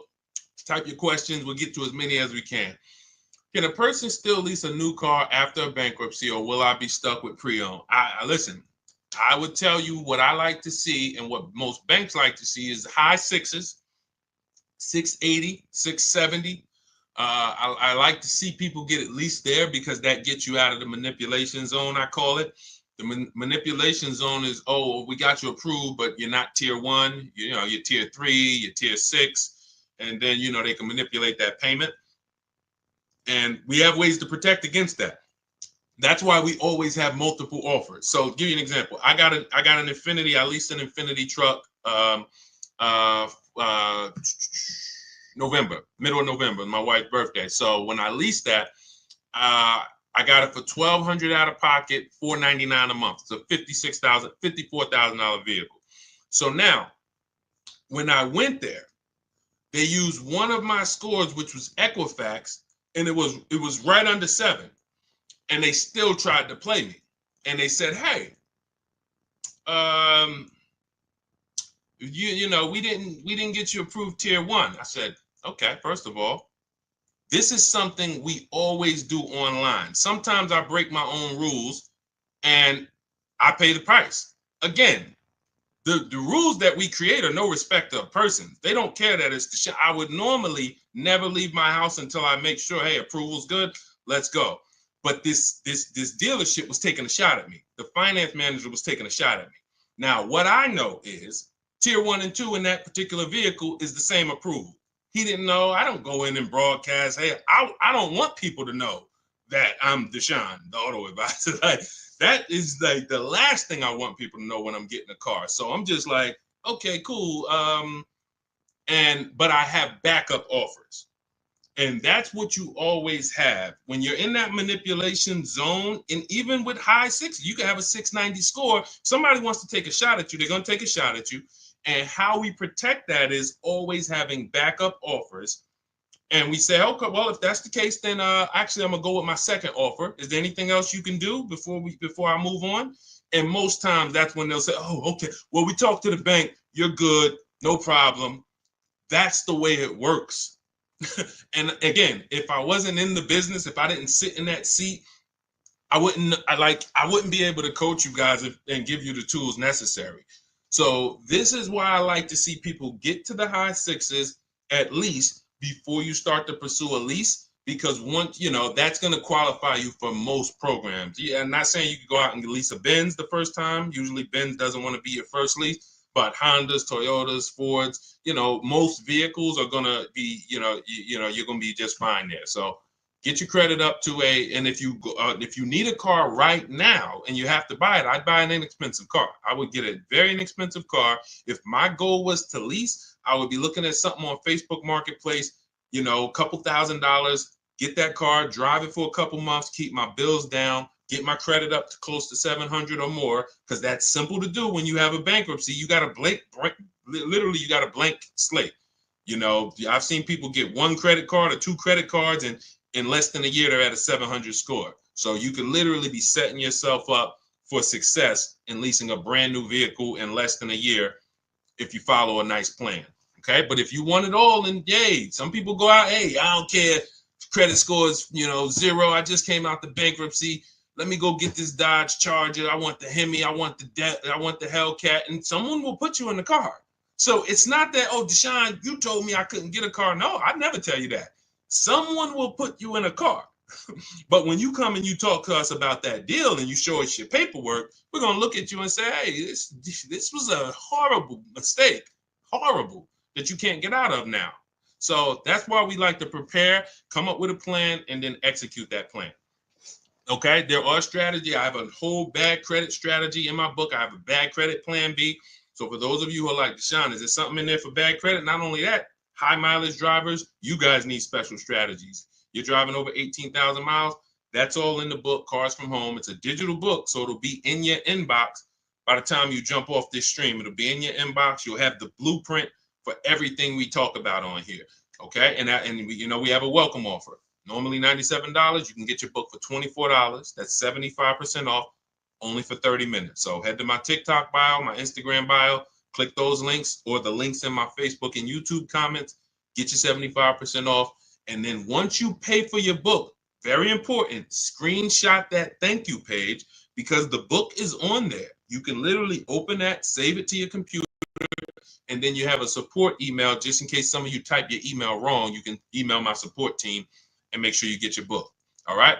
And for those of you who want to work with us personally, you want to see if you qualify for our Done With You shopping, where we shop together and you shop among our community. We have 2,000 people in our community. We have a private Facebook group. We have a coaching call twice a month. Then you can click those same links, but you're going to click the Done With You and see if you qualify for that. All right. Let's go, Dolan. Keep it going. Rib Slab, good to see you. Daniel Ridley, what's going on? Mrs. Onassis, good to see you. Peaceful Grace, good to see you. Killer Bees, Mr. Randy, thank you. Listen, Mr. Randy, it said you just became the number 8 member on the team. I don't know what that means, but I just want to let you know that. I appreciate it. You are the number 8 member on the team. And you got a number 1 gift badge. So, I mean, I appreciate it. I've extended my Mercedes warranty with Mercedes for years, 4 and 5. Will this be like the 3-year warranty? Hold on, let me read this again. I've extended my Mercedes warranty with Mercedes for years 4 and 5. Will this be like the 3-year warranty? I'm sorry, I don't understand the question. Could you rephrase it? Go ahead, Dolan, shoot another one up. All right, can you name good non-expensive cars to get? There's just too many. Come up with a budget, and then there's just too many cars for me to start naming inexpensive. You got to realize something. Let's all right, here's what I give you. Let's look at what you pay for in a car. This is what's very important. All right, these are the 5 areas you pay for in a car. The more you stack these things, the more expensive your car is going to be. First thing is size. The bigger the car, the more money it is. Shout out to everybody tapping the screen. If you're enjoying this, all you can do to support us, it's free. Just double tap the screen. That brings more people over here. Appreciate you. Listen, first thing is size. Never get a vehicle that is smaller than you need. This is very important. Not you want. I remember when I was at Mercedes, this story sticks out. Girl comes in, she had kids, and she needed a big truck, 3 rows. And then we ran the numbers on the big 3-row Mercedes, and she couldn't afford it. And then she said, well, what about the 2-row? And I said, wait, don't you need the 3-row with the kids? You said you needed all the room. She's like, yeah, I do. So if we would have gotten her in a 2-row vehicle, which some other people would, they would have never asked her, reminded her about her needs, and now she's driving around in a 2-row Mercedes vehicle that is too small, and she's going to eventually get out of it and lose a ton of money. So size, you don't compromise on. Next is amenities. These are your leather versus cloth. This is your sunroof. This is your navigation. This is your special features, your autonomous driving, amenities, big sunroofs. The more amenities, the more expensive. So see if it's a matter of keeping the price down, this is what you want to pay attention to. Let me get the smallest vehicle that covers my needs. Let me get the least amenities that cover my needs. Third thing is power. You can have 3 vehicles in the same shell. One has a 4-cylinder turbo. One has a bi-turbo V6. One has a V8. The V8's the most expensive. You pay for power. Fourth thing you pay for is class. You can have vehicles that same size, same amenities, same power, but to go from Chevy to Acura, different class. To go from Acura to Mercedes, different class. So you're paying. So if it's a matter of keeping the numbers down, you're looking and saying, okay, what's the smallest vehicle that covers my needs, the least amount of amenities that cover my needs, the least amount of power that covers my needs, and the lowest class that covers my needs. Last thing is exclusivity. That's where you can have a very small vehicle with no amenities, but no one has it. It's very exclusive, limited production. It's going to be a ton of money. Or the opposite is true. You go with the biggest vehicle, most amenities, most power, most highest class, exclusivity, G65, G-Wagon, 65, AMG, $240,000 because it stacks everything. So that's the 5 categories of what we pay for in cars. That's where you start. Find cars that are in the smaller category and act accordingly. Okay? Man, if we could get a curriculum in school, I'd love to just get 12th grade. If I got 12th grade and we could build a curriculum for car shopping, I don't even give me 1 semester. Give me 1 semester. I'm sending people armed into the market that'll never get scammed. 1 semester is all I need. I don't need a year. Actually, the heck am I talking about? You give me a week with them. Give me 1 week. And that's our program. Cars from Home. Literally, when you go in, you'll see everything there. It's only probably 3 hours for each strategy. Leasing like a boss, buying a new car. It's only 3 hours of material. And you're like, wow, this is the 7 steps, all I need? I'm talking about a semester. I don't need no semester. Give me 3-4 hours, and this is what we do here. So, all right, go ahead. Keep it going, Dolan. What's up, AB Boggs? Good to see you, Kurt. Good to see you. Shout out to everybody checking in. What is Shonda's at? It's Shonda Martin. Those of you who are like, what's her name that teaches the credit specialist, Shonda Martin, Martin. And you can also type in, some of her profiles are Road to 750 Plus, and follow her, learn from her, use her stuff. She is she is serious. She's the me of credit. And I don't say that lightly about myself. I say that in humility. It takes time to become a specialist. It took decades of me in the car business, learning and being a finance manager with Mercedes, with Ray Katina, and seeing the numbers and working with the banks and seeing negative equity. Who has negative equity? Yeah, we got to talk about that. I know there's tons of people on here with negative equity, but no one's asked a question about it yet. It takes time. So when I see Shonda, I see someone who's put the time in to learn the credit industry, the ins and outs, what works. She's taking classes, courses, and that's why I recommend her to everybody. Everybody. Go ahead, Dolan. Is it wise to have a Mercedes up to 8 years old, or are they now money pits? Well, as long as you can pay cash for it. We teach something called the rule of 72 on the 10th birthday. Who's heard of it? If you've heard of it, type $signs. The rule of 72 on the 10th birthday means we do not take a loan longer than 72 months. That is the average loan in America now, and that's the cap. If you want to take an 84-month loan on a car, that's like a 40-year mortgage. And unfortunately, some dealers will talk you into taking an 84-month loan because you're not making them compete. So when you're not making them compete against their competition, what they're doing is now trying to say, all right, we want to make this much money selling you this car, and we're not going to take less than that. So instead of actually taking money off as a discount, we're going to show you a longer loan to see a lower monthly payment. And that's like, okay, here's your payment, miss. It's $6.99 a month for 72 months. Oh, well, that's too high. Okay. Instead of taking money off, they say, well, good news. If you take 84 months, your payment is now $525 a month. Oh, okay, I'll do that. You lost because they just stretched out your loan. You're going to pay more interest, and you're paying too long for a vehicle. And so that's the 72-month part. The other part is we don't take a loan. We don't want a car being paid on past its 10th birthday. When I was at Mercedes, I'd see people come out the service department, tears, not actually crying, but you could see that they were close to crying. I remember one guy, he had a blue ML, it was a GLE, might have been an ML. And he said the ML, the GLE used to be the ML.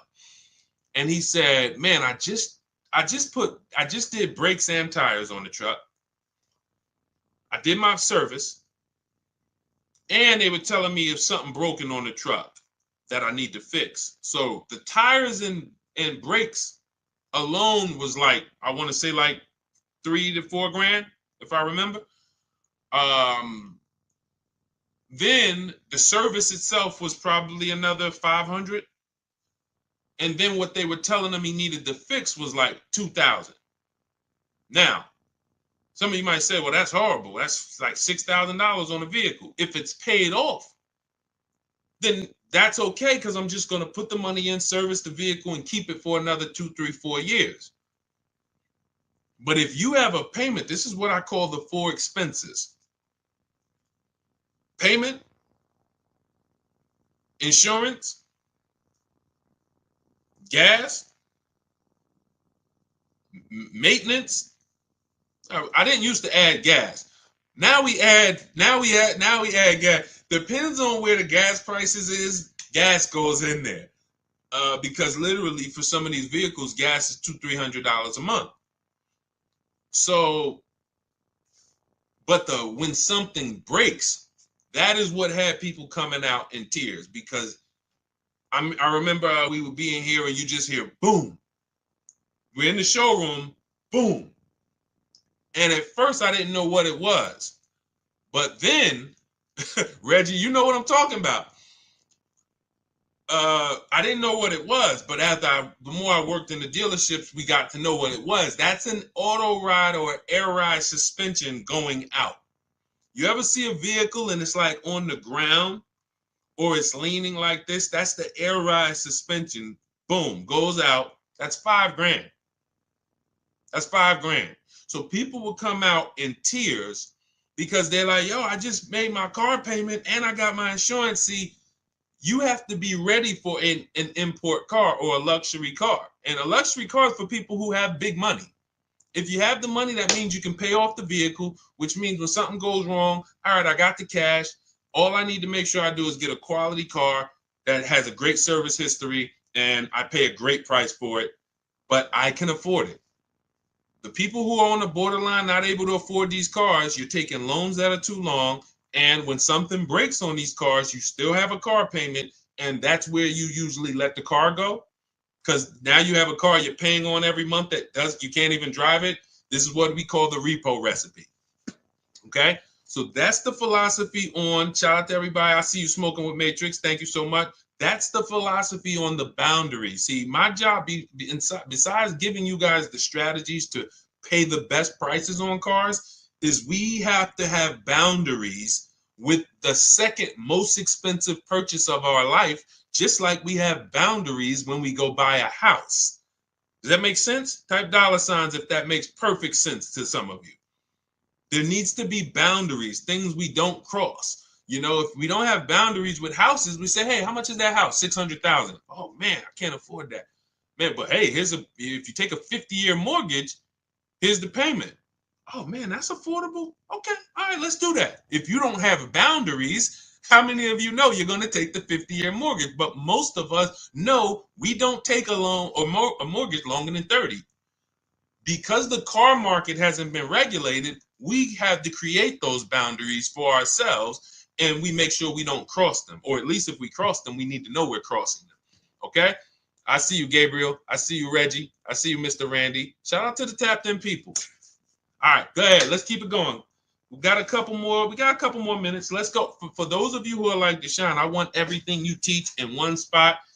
That's my new digital book. It's called Cars from Home, 7 Steps to Saving Time, Money, and Avoiding Dealerships. It's 5-star rated. You can Google it.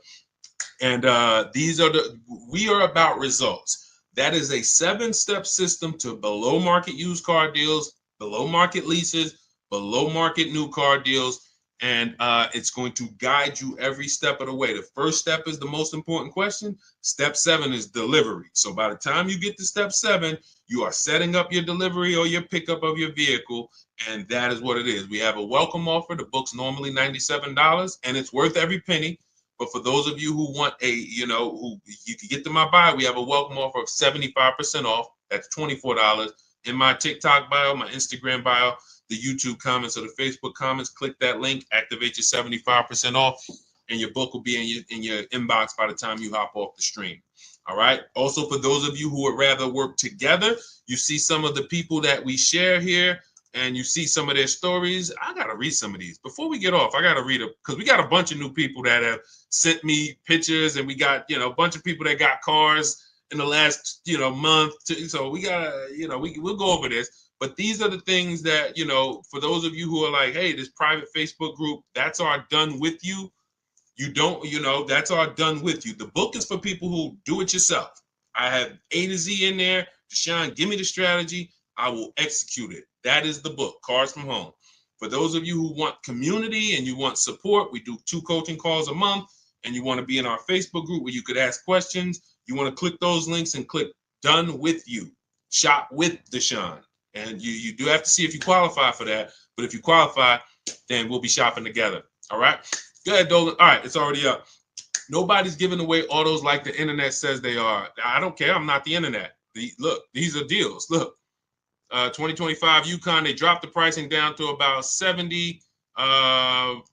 BMW sold it to Carvana. Hold on. Look, original MSRP. Wait, hold on. We already talked about Jen. This is a 1.1% lease on a Nissan Murano Platinum 585, $50,000 vehicle. That's tons of discounts. I know when I got my Infiniti when I got it in November, I got $8,000 off. We could go Milligan. Look, Milligan, $79,000 Mercedes EQE 350. Look, 2024, $79,000. Look at the discount, $20,300 off with all the rebates and the discounts. Unfortunately, you just don't know how to shop. And if you can see that, you shouldn't know how. You're the public. You are the public trying to do battle with an industry. I'm somebody who I'm in the industry. And people call me all around Jersey. People know me before anybody on the internet ever knew me. People in Jersey knew me. Call Deshaun, family members, friends. They still call me and say, "Hey, Deshaun, I know you're teaching and all of that. I know you got the book, but hey, you know you're the person I call." We accept nothing less than big discounts and below market deals. So it's just what you know. If you had a leak in your bathroom, it might seem like, oh God, there's water everywhere. I don't know what to do. No one in my house can fix this. You call in an expert and hey, 3 minutes. Heck, man, how'd you fix that so quick? I'm an expert and I can teach you. So in our case, we teach. That's why I love sharing other people. Every one of you might probably say, Deshaun, obviously you can get great car deals. You've been in the car business. The reason why I show people like Milligan and people like Raphael, look, $46,000 vehicle, $549 a month lease. Probably got 8-10 grand off to get to that payment because they're you. They were just like you, watching me, said, hey, this guy sounds like I could trust him. I'm going to give this a shot. And they did the work. They learned the system. Look, India, 2024 Hyundai Elantra Limited, $29,000 vehicle, $365 a month, no money down. These are huge discounts to get to these payments. Whether you're buying or leasing, you cannot get to a great payment on a lease without big discounts. And why is it so easy? Because we employ competition. It's simple. You're used to negotiating with one dealer, maybe two. NADA told us that. NADA told us as car salesmen, these are the statistics, car salesmen, just so you know, your average customer is only going to shop 2 dealers. That's all they know how to shop. After that, they're going to get tired. They're going to make a decision. So we use that information accordingly. We shop 25 dealers from home. What? That sounds crazy. Everyone who you've seen who are getting a new car using our system has shopped 25 dealers from home. Why is it simple? Because I have the email scripts. It's copying and pasting. When we get used cars, we're always doing all our work on the marketplaces and we're employing competition and we're looking at the whole market and turning the whole market into one big competition for us. That's the difference. It's a whole different world. I love for you to come to this world. And that's what you hear. When you hear people say, oh, there's no deals out there, it's no deals for you. Unfortunately, it's no deals for you. But when you come to our world, it's a different world. Deals everywhere. Go ahead, Dolan. Next question. What's up, Leon Pollard? Good to see you. Kenzie Lee on the check-in. Kate V. Bond, good to see you. Kate Von B. What's going on? Thank you for y'all running up the likes on TikTok. I appreciate y'all. If you spend time with us, every couple minutes, you just like, man, this is good. That was good. Tap that screen. Just do. Some of you just sit there for 30 seconds like, man, that was a good answer. Let me just tap this screen and run these likes up and bring some more people over here. All right, for a new EV, would you lease or buy? This is a very simple question. Guys, we have a rule about leasing. It's called the 8-year rule. In my book, in everything I teach, you hear me talk about the most important question. This is it. How many years are you going to keep the next car? If it's not 8, definitely not, oh, I might keep it 8. It needs to be 8 or more. Then you purchase. Because the depreciation is going to eat you alive. It's going to eat you alive in the short term. You buy a car, and cash buyers, you know this better than anyone because you're not, unfortunately, payment buyers. They manipulate the payment and you don't really see what you're paying. Unless you're really savvy and you just ask for the price of the car and then you match the payments yourself to see. But most people, they're not. They go in, give me the $500 a month, we got a deal. That is a recipe for a big commission because these things can be manipulated. So in the short term of a purchase, the depreciation is going to ruin you. You buy a car for 40, you come back, it's worth it. Let's just take, since you asked the question about the electric vehicles, let's just take the example of what we've experienced in the last 6 months. The value of electric vehicles have fallen through the ground. It's literally people were buying electric vehicles for 60,000 and then in a couple, literally 2 years later, they were worth 30. Horrible depreciation. How could we have avoided this? Shopping for a below market lease. Shopping for a below market lease. Short term, I'm not going to worry about the depreciation because I'm going to shop my offers. I'm going to get the lowest price on the lease. We always get at least 5 offers. Our system teaches you how to do that.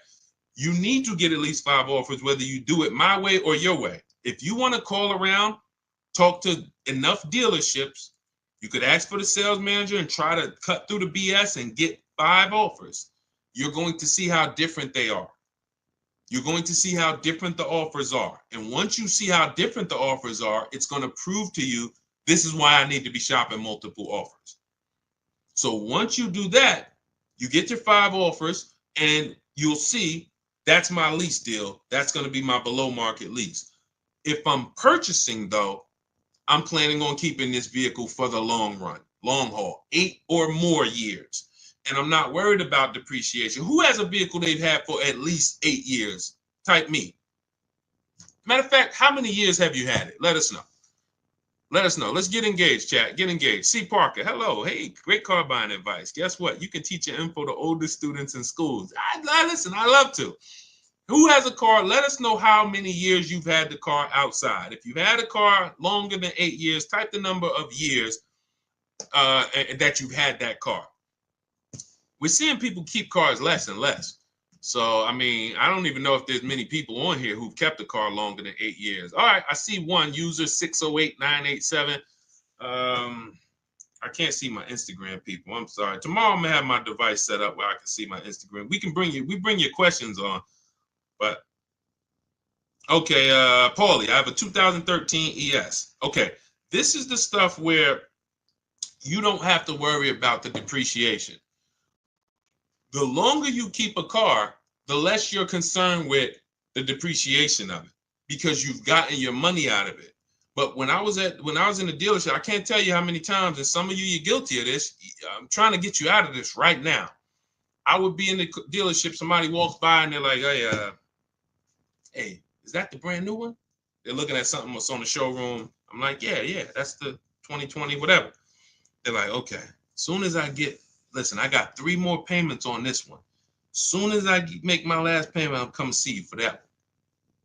That is 2 things wrong there. First of all, they thought they had to keep the car. They thought they had to pay the car off in order to get another car. If you thought that, you don't have to. They thought, oh, I got to have the title. You don't have to. So if you didn't know that, type of question mark. If you were taught, I thought I had to have the title, Deshaun, before I could replace the vehicle, type of question mark, if that's what you were taught.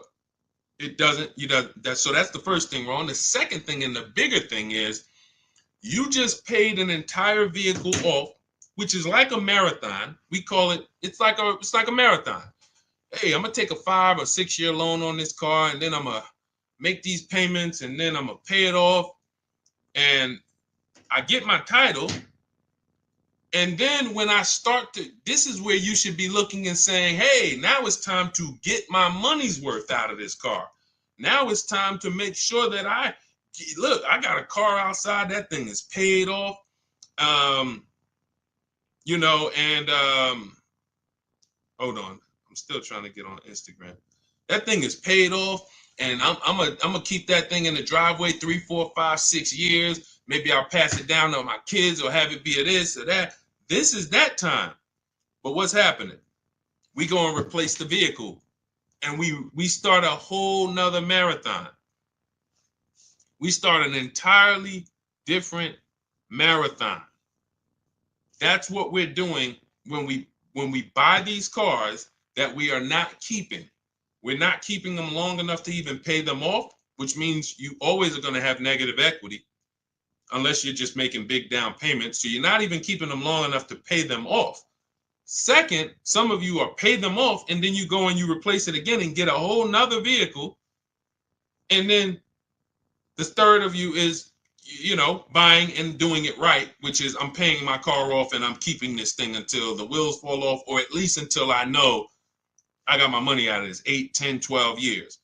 So if you're not there, Deshaun, I'm nowhere near interested in keeping a car that long. You should be shopping for a below market lease. And that's what should have been being taught to you from the day you learned about cars. But because they taught you wrong, and because there's people out here with big platforms and influence that tell you never lease cars, now you're hearing conflicting messages, especially because these people claim to be offering good financial advice. So it's like, wow, I can't go against them. Meanwhile, if they don't know what they're speaking about concerning cars. Investing in stocks, God bless them, may do a great job. Car advice, they're costing you thousands and thousands of dollars. So the question is, how many years do I keep my next car? If the answer is less than 8, I'm shopping for a below market lease. Not a regular lease, not a lease I see on commercials. Come in and lease this vehicle for $429 a month, and nobody who's listening to us is paying those prices. I'm shopping for a below market lease, getting multiple offers, and that's what I'm going to do. If I'm keeping it more than 8, then I'll shop for a purchase, new car, used car, below market purchase. Okay? Simple rule. And that's step 1 of our process. We call it the most important question. If you buy a car but you should have leased, you lost money. You lost thousands of dollars, probably 10 grand. 7 to 10 grand. The more expensive of the vehicle, the more you lost. If you bought a big BMW and you bought it, but you should have leased it, you probably lost 15, 20 grand. Just in your structure. Your structure is incorrect. So let's go. Great question.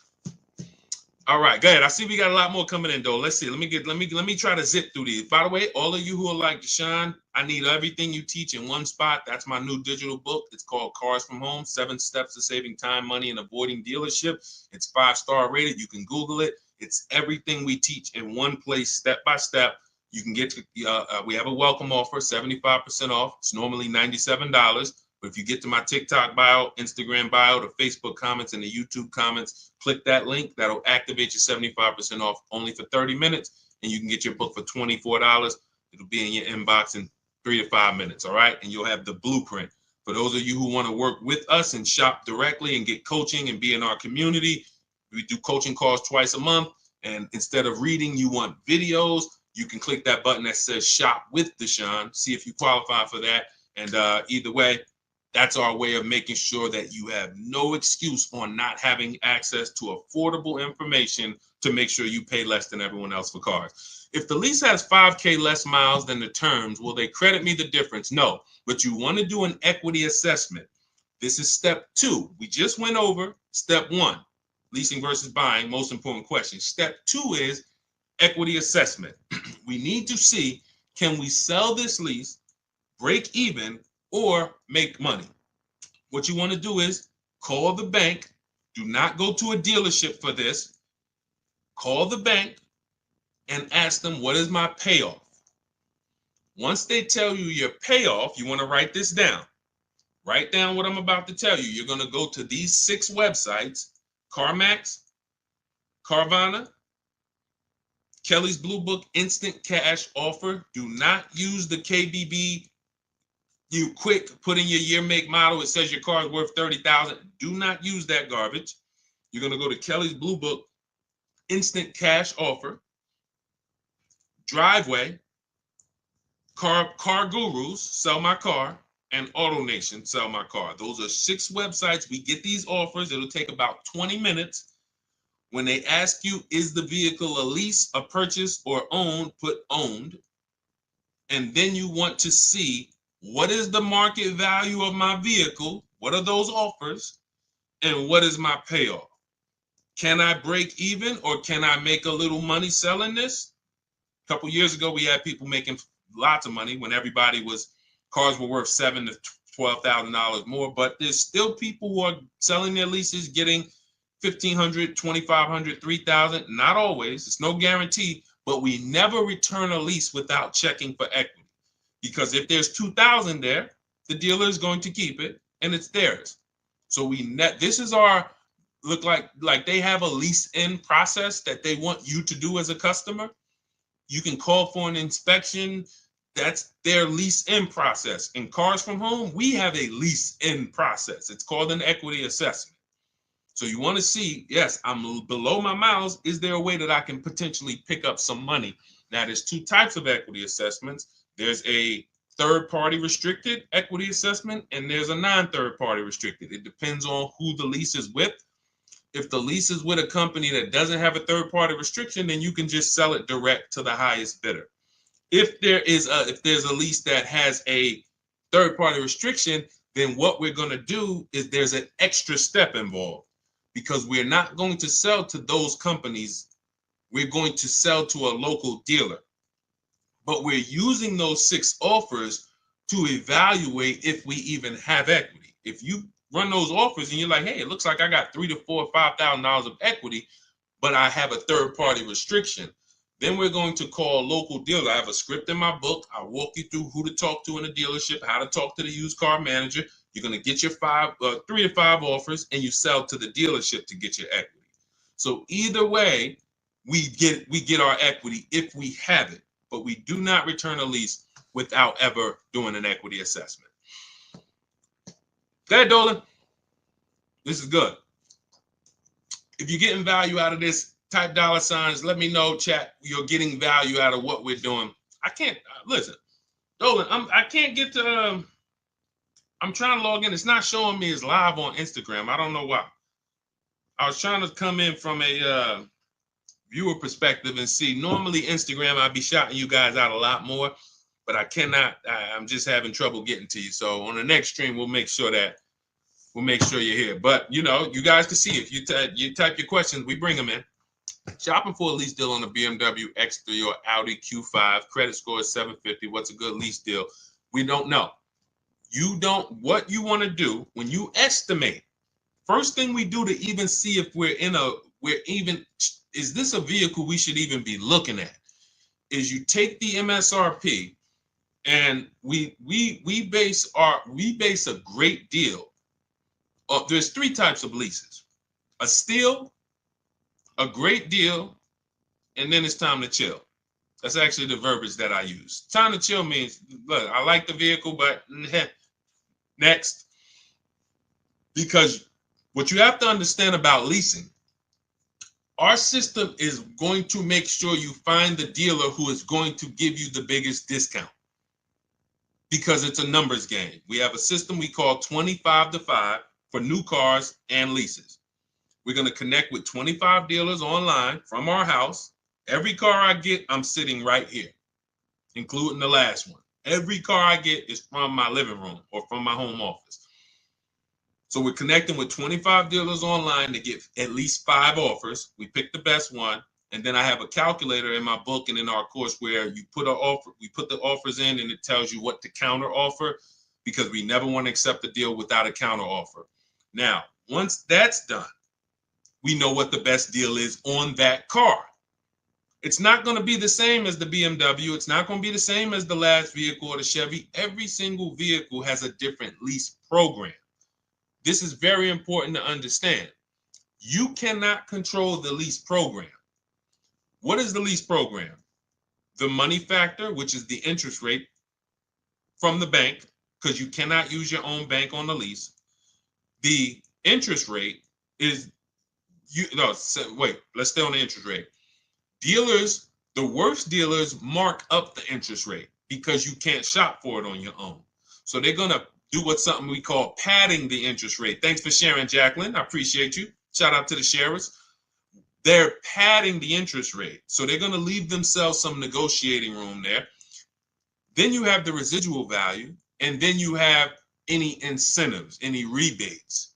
Those three things make up a lease program, and we have no control over any of those things. Some are much more aggressive based on the fact the manufacturer wants to move the car. They'll put some big rebates on it. They'll put some different incentives on it. The interest rate is going to be low. And some manufacturers have certain cars where they're not going to do that. They might say, okay, for the Range Rover Autobiography, we are not going to do any incentives at all, whatever. That's the lease program. Again, nothing to do with the dealer who's going to be discounting the vehicle. Our system is to find the dealer who's going to say, all right, this is my offer. And you look and they're like, taking off a big amount of money compared to the other offers. That's why my two favorite words are multiple offers. That's how we guarantee we never have buyer's remorse. And that's how we guarantee we paid the lowest amount. So once you now see that there's no way I can control the lease program, now we understand that when let's go back to the three types of lease deals. A steal is a 1% lease. A 1% lease is, you look at a $40,000 vehicle, when you get your offers, it's $400 a month or less, no money down. The payment that we get is 1% of the total MSRP or less. I just got one on my Infiniti truck, $54,000. It was $499 with $1,200 out of pocket. Probably would have been, with first payment out of pocket. We always shop with first payment. We have templates for this, so you don't even have to worry about putting this together unless you want to do it on your own. Do it your way. That's fine. You can try to remember this. But in my book, and when we're shopping together, we have templates. You copy and paste this stuff, so you don't have to remember this. But the 1% lease is 1% of MSRP. I would say my lease on that Infiniti truck would have been, it's $499. It probably would have been about $512, $515 maybe, and it's a $54,000 truck. So it's less than 1% of the MSRP. That's what we call a steal. But you need a great lease program to get a steal.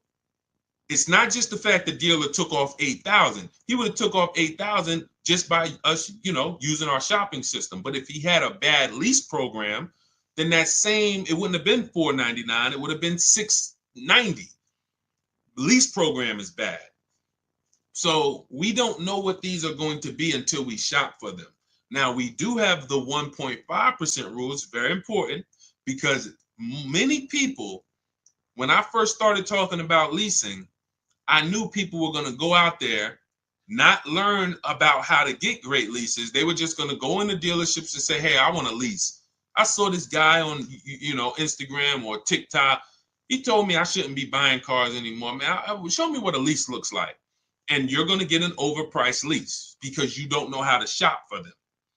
So now person shows you a lease, you're like, okay, well, look, that sounds better than, if I was to buy it, I'll take it.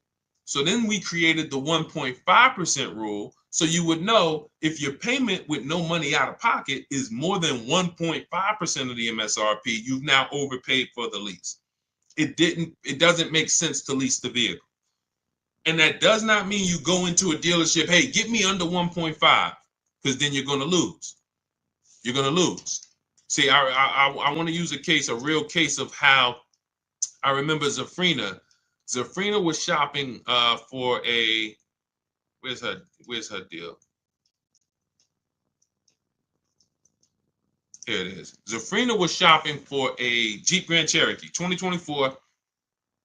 And she's in our program, and she asked me, she said, Deshaun, I'm shopping for the gas vehicle.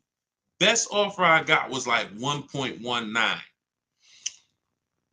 I'm like, it's a great offer. But she was coming out of a Jeep that she had already had, and it was under 1%. So she was like, I really like to see the 1%, but she's like, I can't get it. But she said, the dealer said to me, if I took this other version, which is an electric version, that I could get it to 1%. And then I said, well, if you're going to change vehicle, you now need to run the process for that vehicle to see what the best offer is. Don't let that dealer flip you from a regular one to an electric and then tell you, well, I'll get you to the 1%. No, run the offers now and see what the below market price is on the electric. She did it. It didn't take her more than a day. She hit me back in our group and she said, look, I picked this up, end up getting a 0.88% lease, $579 a month, $66,000 vehicle. That is why we never go in telling people, hey, get me to 1%, get me to 1.2, get me to 1.5. No, that is the way to overpay. We sit at home, we get our offers, we work the system, and then we let the best deal reveal itself. When Milligan saved, look, I'm going to go back to Milligan. She got $27,000 off her Mercedes here. You guys can't see this on TikTok, but if you ever watch the replays on YouTube or on Facebook, you'll see $20,000. It's a $79,000 vehicle. She got $20,300 off from home using the Cars from Home system. She didn't know she was going to save $20,000. That's the thing. We get the questions a lot. How much should I look to save off this vehicle? We never know. We do the process. We take 2-3 days. We work the market, use our scripts, use our templates, and then we see what is the best deal on this vehicle. That's how everyone does it. That's how Kimberly did it to get $20,000 off her Maserati. You guys can see here, she bought a Maserati, got $20,000 off of it, brand new. I'm just taking the biggest discounts because I want you guys to know, Sean, when he got his F-150 Lightning, he saved over $20,000. But they didn't go in saying, I know I'm going to save $20,000. They didn't go in saying, oh, man, they just worked the process, budgeted for their vehicle, and when they saw, oh, shoot, I saved $20,000 off this thing, and it was just a pleasant surprise. You look at somebody like Tiffany. Tiffany got $6,500 off her Mazda. Where's Tiffany? She got $6,500 off her Mazda, 2024 CX-90. That was the below market deal for her. But she shopped the offer. She saw some dealers not discounting, some dealers taking off $2,000, some dealers taking off $3,000, $4,000, and then the winning dealer took off $65,000. That's the below market deal. That is the process. So there's no push button solution. There's no magic formula other than we work our process, our Cars from Home system. We let the market submit offers. We pick the below market offer if it's in our budget. That's it. And that number is going to vary based on the vehicle, based on the programs. All right? Listen, everything that we've been going over, including questions that we didn't get to, it's a lot of questions that no one asked. You didn't ask about negative equity.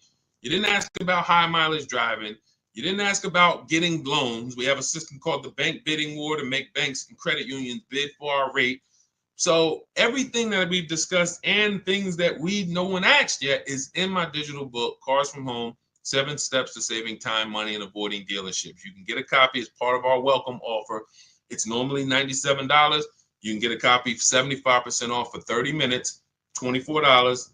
Get to my TikTok bio, Instagram bio, YouTube comments, or the Facebook comments. We got a link there for you. And as long as you get there before 30 minutes, you got a copy for $24. It's everything we teach step by step to below market deals. That's a do-it-yourself master blueprint. Doesn't matter who you are, if you're an introvert, if you are, soft-spoken person, timid person, this is perfect because we don't talk. I'm never teaching you to go in and talk and negotiate with people who negotiate 3 times a day for a living. You can win by sitting at home and making these people compete for your business. That's our system. So get your copy for 75% off. You'll have everything we teach. Now, those of you who want to do it, Sean, can we shop together? We have a done with you program. You can go to those same links in the bios and in the comments, and you'll see a link that says shop with Deshaun. See if you qualify, and then we'll walk you through the entire process through video form. We have our Facebook community where you can ask questions and get support, and you're in a community with 1,600 people in our Facebook group alone, and we do coaching calls twice a month. So get in where you fit in. does not matter. Just make sure you are using what we are talking about, because corporate greed is out of control. No one cares when you overpay for a car but you and your family. No one cares. The dealer doesn't care. The government doesn't care. There's no lawyer who's going to say, oh, man, wow, you paid how much? Man, I'm going to help you get that money back. Nobody cares. So we make sure we arm ourselves with the right information so that we make sure when we shake our hand and drive off in that new car, we guarantee we didn't leave any money on the table. That's what I want for you. So God bless you. I will check back in soon. We'll be, see you on another stream, and keep unlearning and relearning.